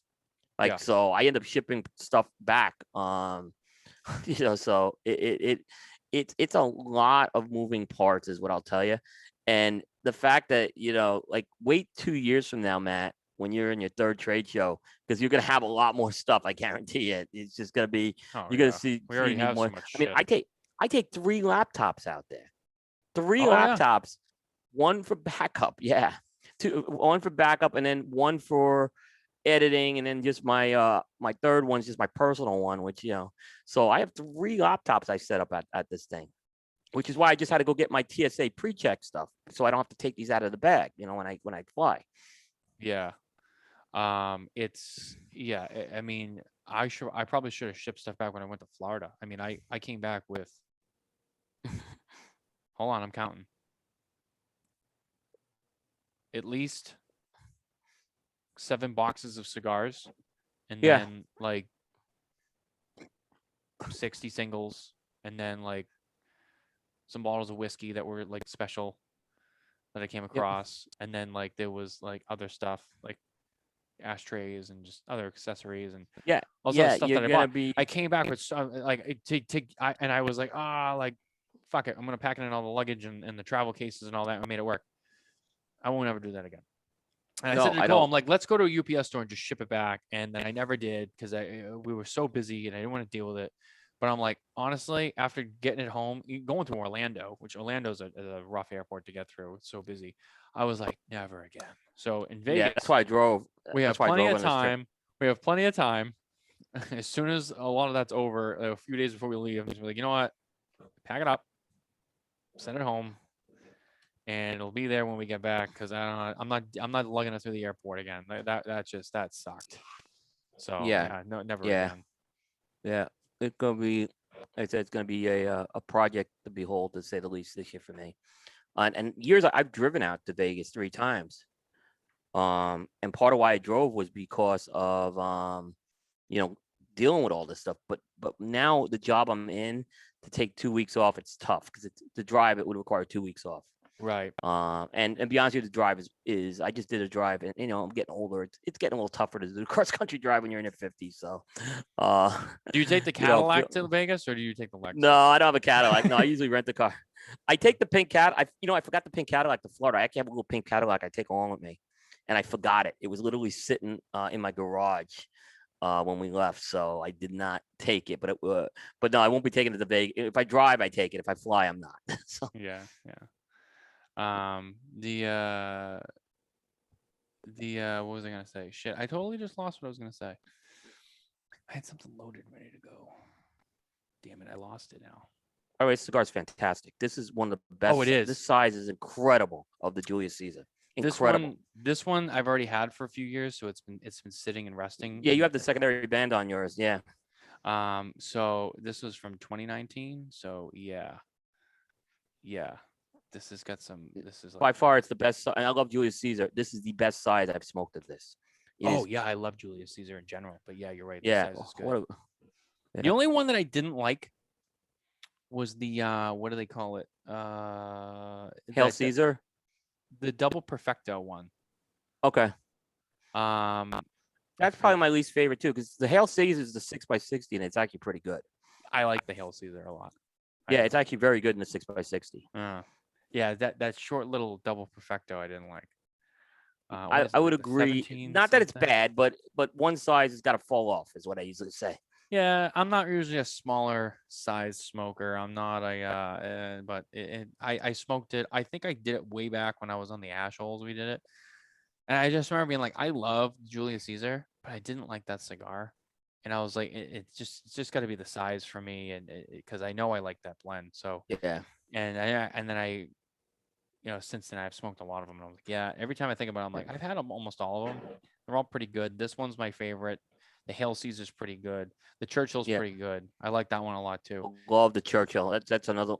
Oof, I did a long edge contest once with the Churchill. It was unbelievable. Did you?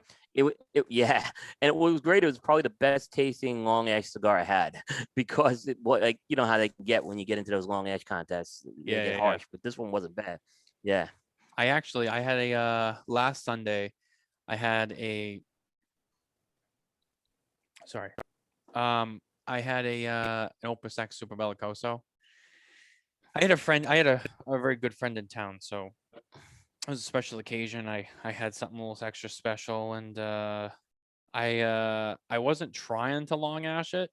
Just was kind of like it started growing. I was like, all right, well now I'm gonna see how far it goes. And now you just got I got to the band, and it was pretty straight too. It didn't curl on me. Yeah. It was good, and then it finally broke. But like I got to the band with it. It was like, wow, yeah. I've had good success with Fuentes, LFDs, where like I very consistently can get a nice long ash, with good construction. Perdomos I've done pretty well with doing a long ash. It's not something I always do. It's more like for fun once in a while. I know people who like every time they have a cigar, they try to see how long they keep the ash. And it kind of it gets to a point where it's not really fun anymore because you have to like smoke it like so gently where it's like I want to smoke the damn thing. But like, if I'm in the mood, I'll be like, all right, how long can I go? Exactly. Imagine getting the whole ash on like an A, like 8 inches of ash. Wow. Imagine that. Wow. That would be. That's my dream one day to get a nice straight A. A A. ash. That would be an accomplishment. Yeah. No one would give a Exactly. shit, but I'd be like, I did it. Right. Exactly. Oh man. Uh we've had a lot of fun on here so far. Yeah. I Yeah. I so far we've covered everything that I've wanted to talk about. But being the special man that you are, is there anything that you had up your sleeve? Anything that you personally want to talk about? Maybe not necessarily you had planned to, but taking advantage of the time. Is there any topics you want to get into? Yeah. I want to expanding on the PCA topic because we didn't really hit this one, and I do want to talk about. Yeah. We mentioned stuff we're looking forward to at the trade show, like a Yeah. specific Okay. companies you're looking to see what they're going to do. Now, one thing that I do on Coop, there's two things I do. I do my top 5 hottest, what I predict to be the hottest cigars at the trade show. Not the best ones, but the ones that people are going to be the retailers are going to be trying to gobble up. And I'm usually wrong on it, right? A lot. Usually I usually have a 50% hit rate on it, right? And Yeah. then I pick one company that I think, man, this is the company that's just going to kick ass at the trade show. Right. And so I do those things. Those come out the 2 days before the trade show starts. So I'm in, like, right now, there's a lot of, right now, I think I know the company. I'm not going to reveal it, but I think I know the company unless someone else comes ahead of it. There's one company I think that's going to take it. But there's still other companies that are announcing stuff. So I'll wait and see.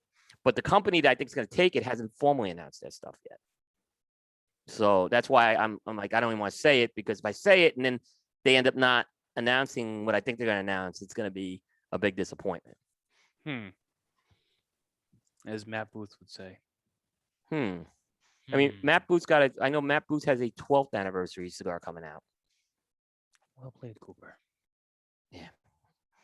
Boy, he's gonna. He better good rattle Jose a bit tomorrow. Is what I'm gonna say. It'll be definitely fun to watch. I can't miss that show. I can't miss that show at all. He's not gonna mess with Carlito. Once Carlito comes on, he's gonna be. Yeah. He's gonna be a buddy. You watch. You watch. I am, but since you brought him up, I am excited to see Matt and to I'm pretty sure he's gonna show off the 12th anniversary at that show. I know he already, I think so too. Yeah, because he's already kind of been teasing a little bit. He posted a picture of the box. I think it was last week. So I expect to see the 12th anniversary at the Room 101 booth. I'm excited. His last few anniversaries have been some of my favorites. The 11th was really good. I like the 11th better than the 10th. Yeah. Me too. I agree with you. The 10th wasn't bad, and I liked it. But then he came out with the 11th, and I was like, wow, this is better than last year's. Yeah. And then, yeah. I think he may have some core stuff coming out too. He hasn't talked too much about it, but I think he's got some stuff coming out in the core line. Oh yeah. I'm gonna expect to see some stuff come out of him. I feel like he's one of those brands that maybe doesn't have as much to catch up on. I think his product flow, from the little bit of information that I've been able to gather, I think he's doing okay. So I think he's somebody you'll see maybe do some good stuff announced or released, at the trade show. So I'm excited for that. I am a Room 101 fan. But at the same time, I do like I like those smaller, those brands, like Matt's, they do some really cool stuff. Yeah. So I do have some high hopes for them. Yeah. I think that'll be a good one too. Yeah. Who else are you excited to see? Anyone specific that you have high hopes for, that, or someone you just want to see just because you know it's going to be good? Anyone from your personal collection of people? Yeah, I'd say, well, let me just talk about a couple of companies I'm looking forward to meeting at the trade show. Like new people you haven't met? Like, yeah, I'll tell you, Yeah. Platinum Nova is up at the top of my list. I mean, what they've been doing. I mean, you guys gave me some of the cigars. I really liked it. They've done like PCA Hub cigar. They seem like they're really committed. So I look forward to meeting. Was it Leo? Leo, yes. Yeah. Leo, yes. I really look forward to meeting her because I haven't met. They have a PCA exclusive coming out. I do know. Yeah. So I think they announced what it was already, right? So I'm very excited about that. Look, Ferio Tego is going to be interesting. I don't know how much they're going to be showcasing at the trade show. Michael's been a little quiet on that. So I think I know why. I think I know why too, but yeah. I think first of all, part of it, if anyone who's been following Ferio Tego, they've partnered with Davidoff. Yeah. Who's not going to the trade show. So I think that's a huge part of it too. Well, it is huge because basically it's gonna be Michael and Brendan, right? Because Davidoff's their sales force, right? So they're probably going to have a lower scale, but they want to be there. And I think it's really good that they're doing that. So even if they don't have a very flashy booth or anything, that's okay. But I think that's exactly the reason. Saka's going to have stuff. Okay. Saka's having stuff. And what it's going to be, we'll know in November. Saka's going to have, I think, more stuff than most people. It looks like I have 4 releases tracking for him right now. I have the Stillwell Star, the Sin Compromiso Paladin de Saka, the new Moisture de Saka Krakatoa, and the new Tricky Traka 448. So he's going to have stuff. I mean, if he brings all that stuff to the trade show, Saka's booth is going to be insane. I'm just going to tell you, it's going to be probably, like I said, Saka can roll up grass and sell it out at the trade show. 100%. I mean, yeah. I'll give you another one that I'm really excited. I think CLE's got some stuff in the pipeline right now. Yeah. So Christian's got a Cameroon release coming out, which is exciting. I don't have the specific exact name of it, but I do know it's coming out. Looked at Asylum 9, that 9x90. Listen, I'm smoking it. I'm getting it. I'm smoking it. You want to do it? I have to. I mean, as a reviewer, I got to do it, right? Well, that's true. Yeah. I'll probably do it. Yeah, but I'm gonna do. I've done the 8x80. Okay. And by the way, there's some of my most read reviews. Okay. So I'm going to do it. I mean, I'm going to go into an open mind, but I think CLE's got some exciting stuff this year between the Asylum stuff and this new Cameroon by Christian. Yeah. I'm pretty excited about what we're going to see from them this year. Christian's brother, Husto's announced his stuff already. It's mostly line extensions this year. But I have smoked all of them. So when I was down there, so it's people are gonna be very excited. That's always a great booth to go to as well. Let me see what else I have. I know Delos Reyes Cigars, a company. They've been a long-time sponsor of mine, but they do make some great cigars. I'm curious to see what they're bringing to the trade show this year. Very booth I encourage you to go visit. They have a bunch of small companies, Debonair's in there, Cattle Baron Cigars, Patoro. Yeah, I mean they're great. They're great people. I encourage you, and I'll help you make any introductions you need on that if you need that. I'm very happy to see Perdomo at the show. Yeah, I agree. Yep. Because look, I know, like I didn't get to see them kind of showcase the Immenso at TPA, so I'm really happy that they're gonna. And I smoked the Immenso, by the way. It's very good. I have one. I haven't smoked it yet, but I have. I smoked the Maduro. And I stayed up till 5 a.m. in Florida doing that. Oh, Jesus. So it took me on.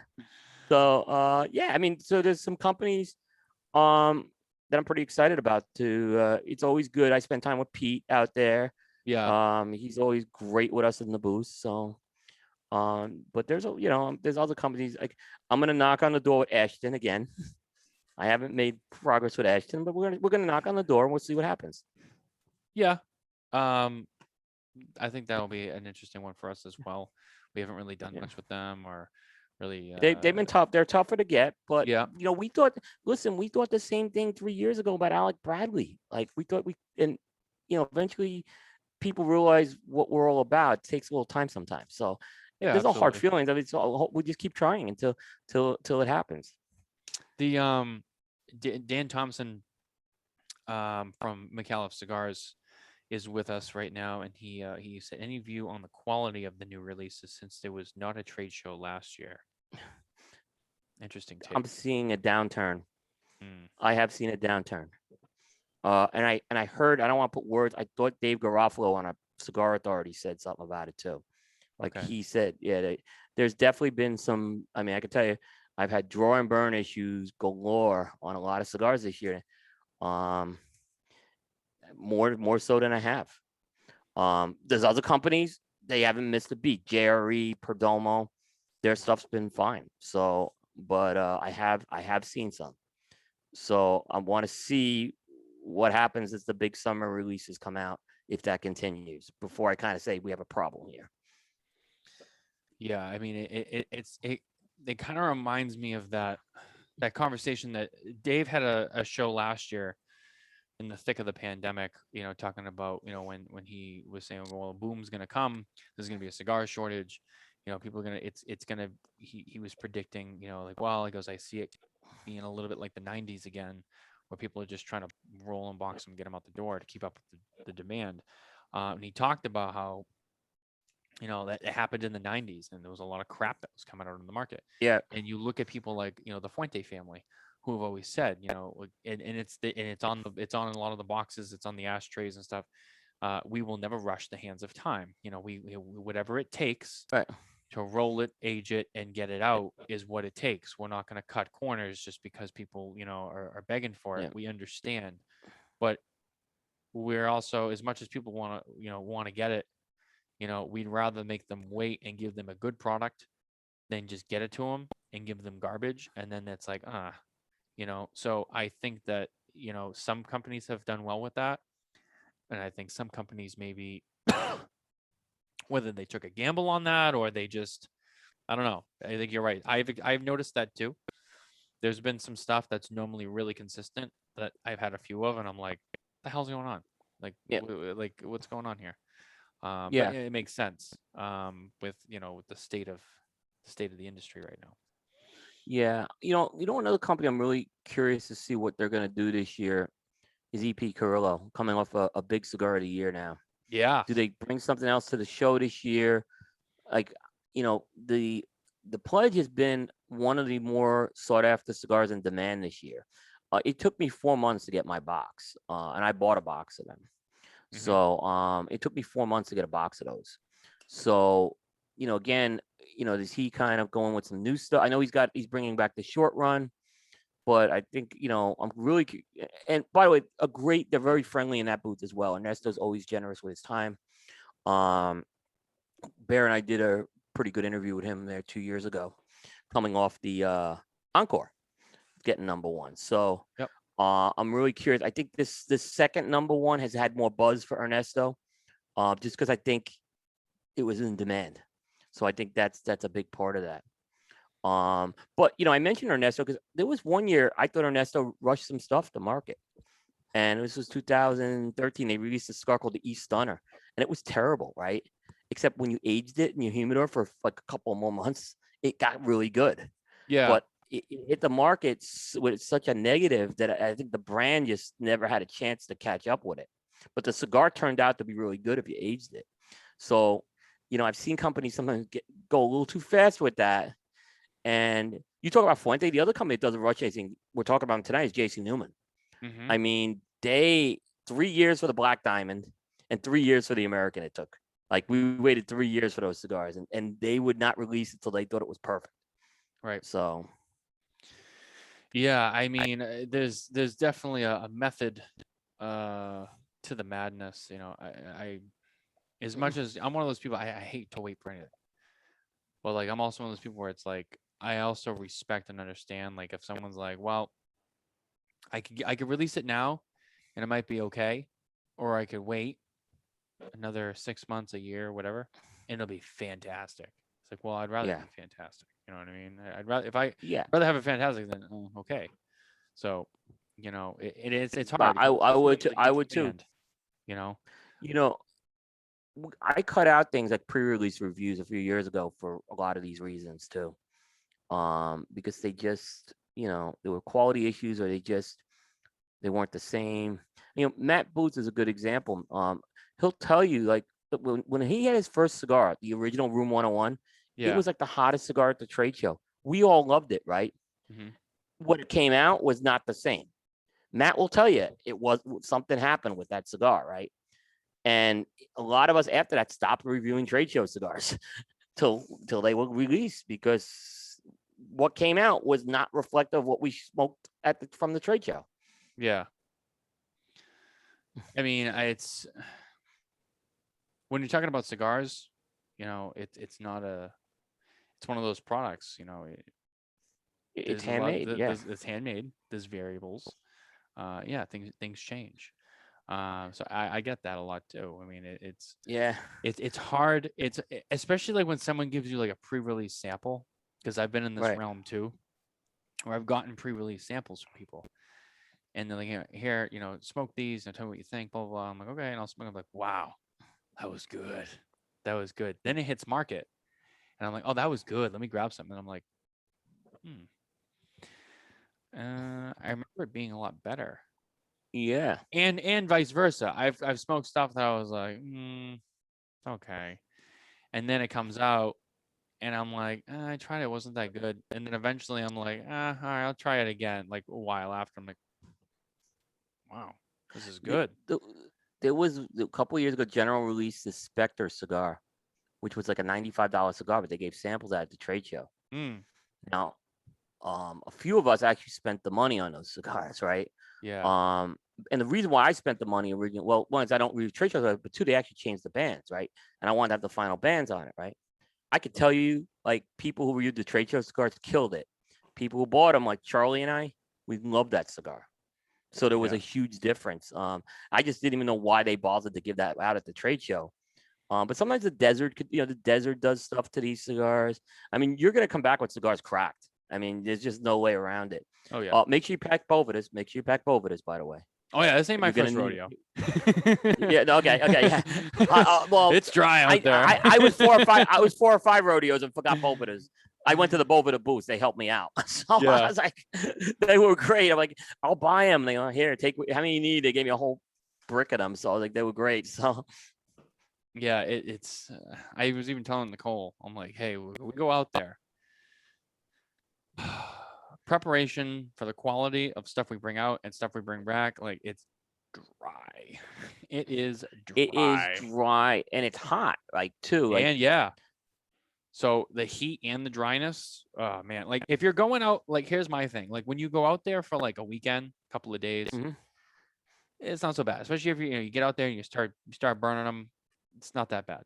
But when you're out there for a week, by the time you get 3 or 4 days in, whatever you haven't smoked yet, it's if it's not properly maintained, it's starting to dry, and it's gonna crack, it's gonna blow open, it's gonna suck. Yeah, it is.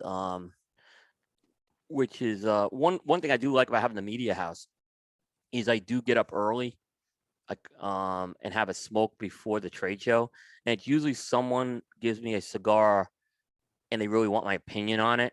And rather Yeah. than smoke it on the floor, and I'll give you a good example. Skip Martin gave out Bacas, and we got up early, a bunch of us, and we were at the pool like 6 in the morning smoking Bacas.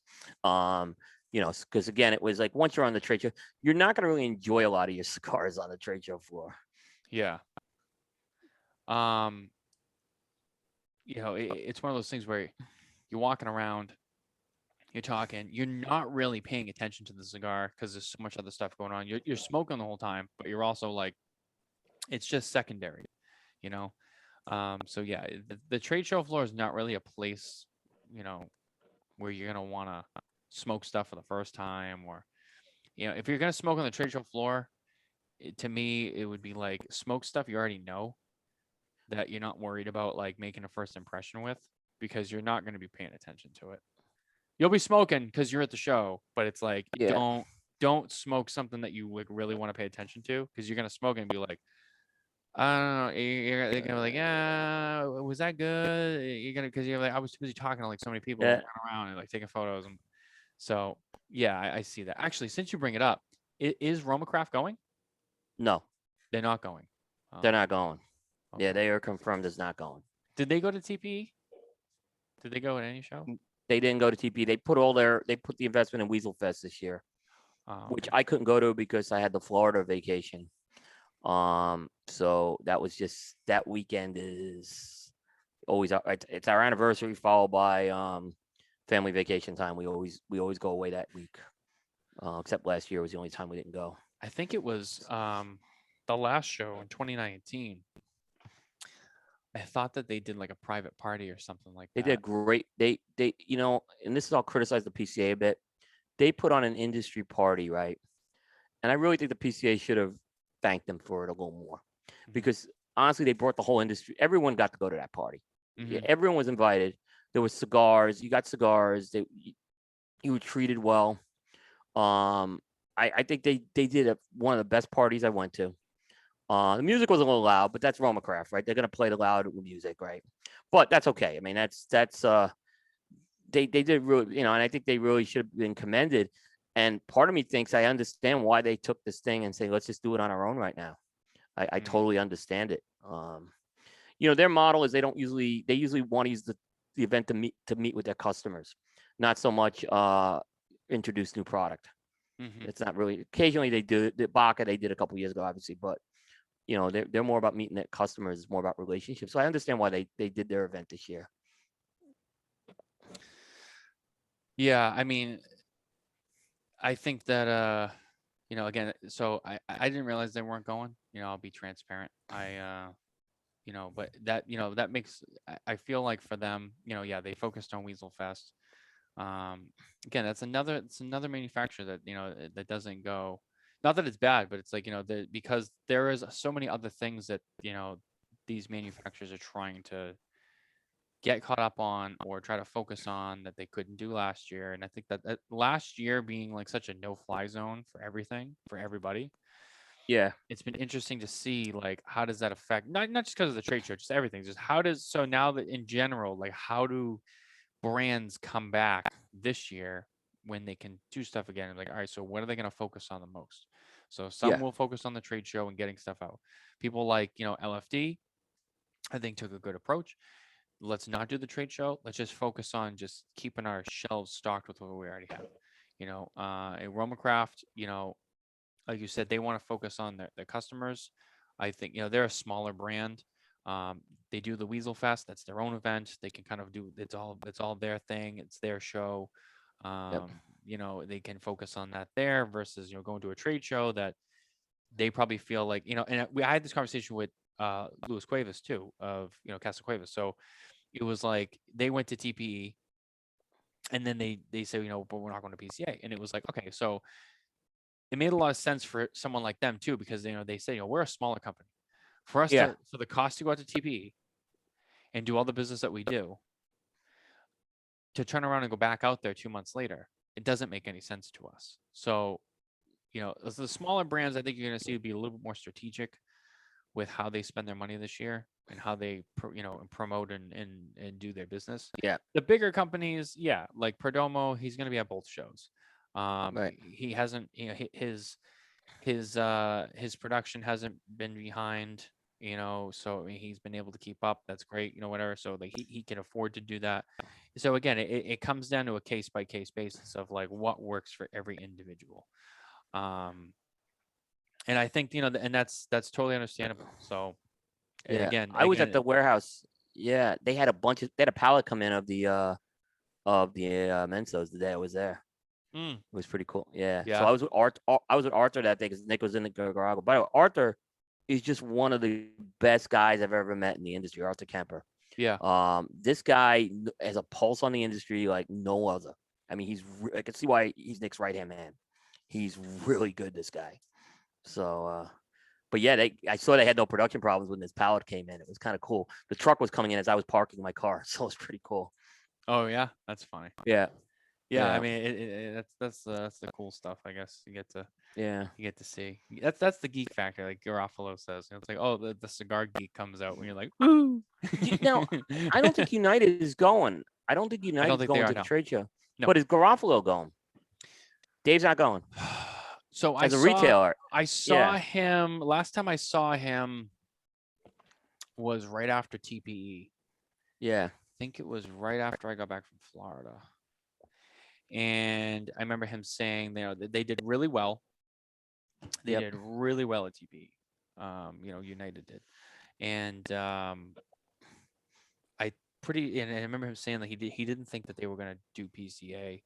And again, because it didn't really make sense for them to go because they already did, so well at TPE, and I think they had sold a lot of inventory and product, and they felt like, hey, we don't have that much else to do, so why go back out? So in terms of Dave going himself, I don't know.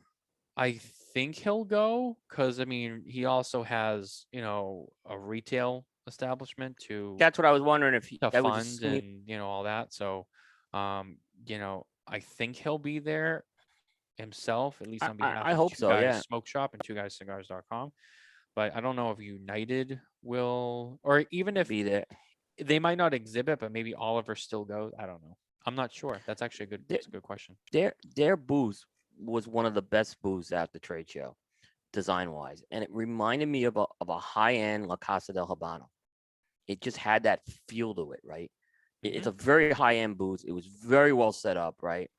And usually Oliver is the guy man in the booth. Dave was actually doing Cigar Authority stuff and doing buying, I think, on the shelf floor. But I saw Dave with the camera doing interviews, and Oliver was at the booth the last few years. So, Oliver probably just handles that piece, and which is good. But yeah, they'll be missed because, like I said, they're one of my favorite booths to just walk through. It's just Mm. they give out booth awards. I don't know how that booth has never gotten an award. I love that booth. I think it's a top 5 booth out there that they've used. It's a like I said, it's not cheap booth by any means. So I can understand costs and things like that too. So it's certainly not something they could do, but easily they're not a huge company, but their booth was the booth I'd put up with the best of them. Yeah, I think a lot of that you got to give to Nelson Alfonso as well, because Yeah, he's it definitely has involved in that. Nelson. I would assume Nelson had his footprint on this. Is kind of yeah. Mm. Because I said the stuff was just displayed perfect, and it's and Oliver's always makes time. I mean, he's slammed at this trade show, and he always made time for us. So I hope Dave will be there. I really want to see him. So Hmm. it'll be good to see him. Because I haven't seen him I haven't seen him since TPE last year. Oh, okay, yeah, yep. Yeah, I'll have to ask him. I'll Yeah, I probably. didn't ask him either. I knew he had the new grandkids, so maybe I could totally understand that. So I'll probably be up that way before the show. So or I'll find out. But yeah, yeah, that'll yeah, be it'll be it'll be cool to see him out. I mean, I have the luxury of I can get in the car and drive for 40 minutes and I can go see him. yeah, So, yeah. but it'll be it's cool to see everyone out there Well, though. So I I know mean, Jeff. Yeah, Jeff and Abe are going. yep. Abe hasn't been to the trade show in a while. I can tell you that. Mhm. Jeff is doing a cross country trip again. I think. Yeah, I think I've Again, heard that. I think he leaves like next week. He's starting to leave because we were talking about that when I was there. So they'll be there, which is good. It'll be good to have both those guys there. We haven't, like I said, Abe hasn't been to a trade show I think about 4 or 5 years. Really, I didn't know it was that long. Yeah, not that Smoke Inn. He sent people from Smoke Inn to go there, Hmm. but he physically hasn't been there for a few years. Yeah, I mean, the more people who go, it'll be nice to see. Aside from the business, it'll be nice to see everybody. Yeah, Um, because especially just after whatever we went through last year, it'll just be nice to be able to connect. and I think that's gonna bring. It's gonna bring. Here's what's gonna happen. It's gonna bring a positive energy into the trade show. This is a key thing. Okay, it's not to be undertaken. So 3 years ago, they did the hand roll movie, and Hmm. they premiered it before the show opened, and I think it created a very positive vibe for the trade show. Hmm. Then 2 years ago, they did CigarCon announcement, which created a very negative vibe going into the trade show. Hmm. So I think the key thing is if they can get that positive vibe, and I think the opening gala was so important for them. And they're putting on an opening gala, it was so important because that's going to create. I think exactly what you said. They don't have to put on a very elaborate opening gala, but if they get the people there and people are starting to reconnect, and you haven't seen each other in maybe 2 years in some cases or more, I think it's gonna create a positive energy when the floor opens the next day, and that's something I'm gonna be keeping an eye on. Yeah, I think I saw that. Like that happened. That went down at TPE. There was a huge, it was an industry party, and everyone was together, and everyone. It was the more casual setting, where they didn't have to. They weren't. No one was on the floor working business. It was everyone was kind of laid back, and they got to actually take the time to just Yeah, unwind and connect with everyone and see everyone. It was kind of like a reunion party. yeah. Um, that will be good. I think just like as I said, aside from the business, I think it's just good for people, just for Yeah, everyone's like spirits and mentality, and just it's after important. last year, it'll be like, oh, it's over, like we're together again. Yeah, I think that will create that energy. Like I said, CigarCon just killed it 2 years ago. It was unfortunate. Um, but yeah, it is what it was. I don't know if there was a way to avoid it other than they shouldn't have done it, but that's another story.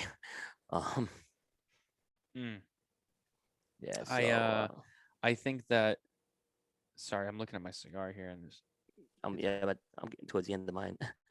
it's no, it's not that little crack spread a little bit, but it's not gonna fall apart. Sorry, I got distracted. No, it's all good. It happens from time to time. John Carney will tell you I get distracted even on the show. It's hard. It's hard to stay focused. Not everyone can be completely dialed in like Cigar Coop all the time. No, I don't talk about. I interviewed George Padron once, right, when I was with Mm. Stogie Geeks, and he gave me a cigar, and I dropped it in the middle of the interview, and Oh boy. yeah, and and he laughed, he laughed because he saw my face like horrified. He's like, ah, it happens. It's like, It happens. yeah, it happened. Yeah, Yeah, it happens. yeah, But hey, you know what? I think we're gonna wrap there. yeah. I think we're good. I We think we covered a lot tonight. we're at a good stopping point. Yeah, let's do this Um, again. This was great. yeah, this was nice because I liked this. It's a little bit of it's a little bit of a clean forum to just kind of go off on just a different conversation, and it's not like our standard show formats are there, and they're there for a reason. But this is nice. Exactly. It doesn't have to be weekly, but some sort of No routine schedule. I think this could be routine. cool. Yeah, I'm in on it. Yeah, This could be the smoking tobacco. See, this is how this shit happens, everybody. It just kind of happens like in yeah. real I mean, time. Could be the smoking again, tobacco cigar coop. Cleaning out the computer episode. We do like yeah, once a month. Be awesome. yeah. It'll be awesome. I mean, it's just good topics to do, and I look forward to meeting you in person and Nicole. I know, right?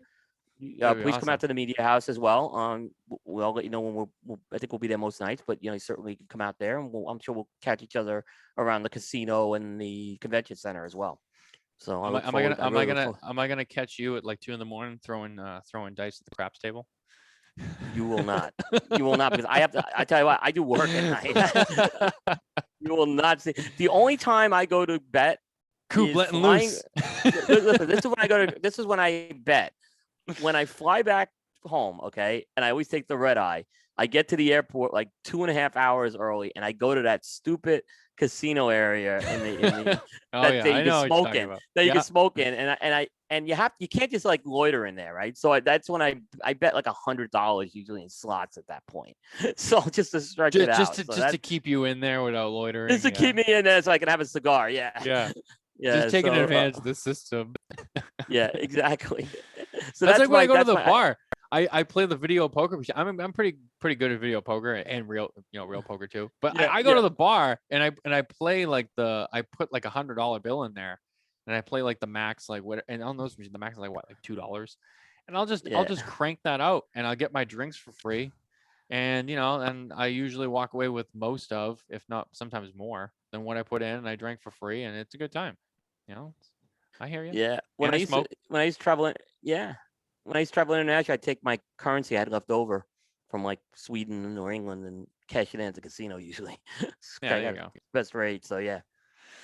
Yeah, it's there's definitely a lot of fun time to be had out there Yeah. too. Yeah. So I'm looking look forward to forward the to trade that. show. I think it's going to be really good. Yeah. I mean, so we'll probably get together once the show's over and we can talk more. I'm sure we'll have a lot of analysis with that. Yeah, Wednesday's gonna be a big day, because that's gonna be like our first day of downtime. So yeah, that's gonna be a fun day.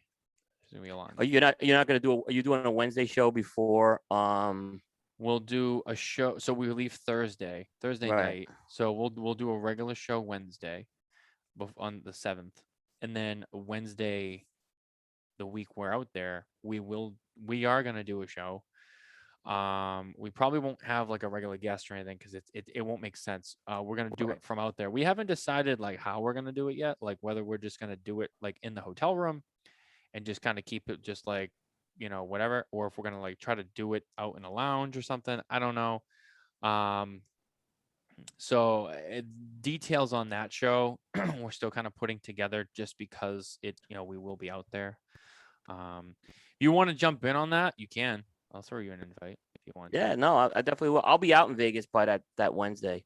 I Yeah. get into Vegas Wednesday afternoon.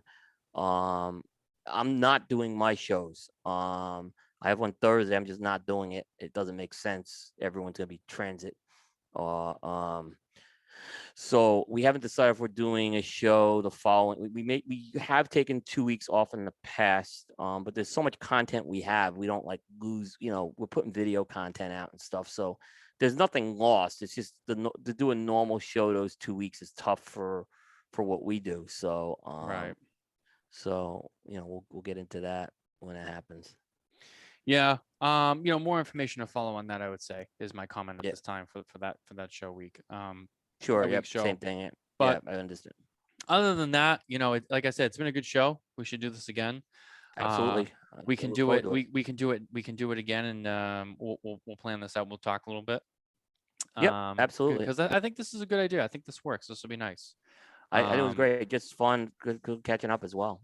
Yeah, absolutely. It's it's good. It's a little less formal. It's a little more relaxed than a regular show. Mhm. So Yep. but all right, guys, we're gonna end it there, and you can stay tuned for the Smoke and Tobacco show Wednesday, same time, same place. We have Amanda McAuliffe coming on the show. Oh, that's good. Yeah, Good guess. it'll be a fun one. Yep. Coop, you got your regular scheduled programming next week as well, right? Yeah, we have ours. So we have the guys going from the Coop team on for we're gonna be talking about PCA. Mm-hmm. And then the following 2 weeks we're gonna have our virtual trade expo where we bring companies on to talk about products. There you go. So being released. So we did it in 1 week last year. It was too compressed. So we spread it over 2 weeks, and this way people aren't waiting until 1 a.m. to get on. So Yeah. yeah. Coop has a reputation of doing long shows. Bear has a reputation for doing longer shows, by the way. Bear has a reputation of having a very late night show. Bear But Bear it's has a good show. Bear has done a 5-hour show. I mean, I remember once I went to bed like at 10:45, and I said I'll catch the show the next morning, and I had to get up at like 3 a.m. to go pick up a U-Haul to get my son back to college, and we had to go out drive. Yeah, we had to get ready, go to the airport. We wanted to get it first thing in the morning, and he was still going at 3:15. Going, I can't believe. And it was live. It wasn't like a recording. So it's well, we did our 1-year anniversary show was pretty late. I wasn't even on there the whole time. Nicole and I left. You guys had to leave. You guys had to leave. I was with Carney. Yeah, we had to pack up the stuff for the contest. You guys were setting up. We had to fly to Florida the next day, and you and Carney were on there with like Kurt Kendall, and Cynthia Fuente was still up watching, and Dan Thompson came on. Yeah, and it was like, wow, okay. It was like almost midnight, and you guys are still on there. And I was like, I gotta go to bed too. So we got a long day tomorrow. I don't blame you. It was fun. I was glad to be a part of that. Yeah. Thanks for being a part of that. That was a good time. Yeah, I was honored. Yeah, honored. Yep.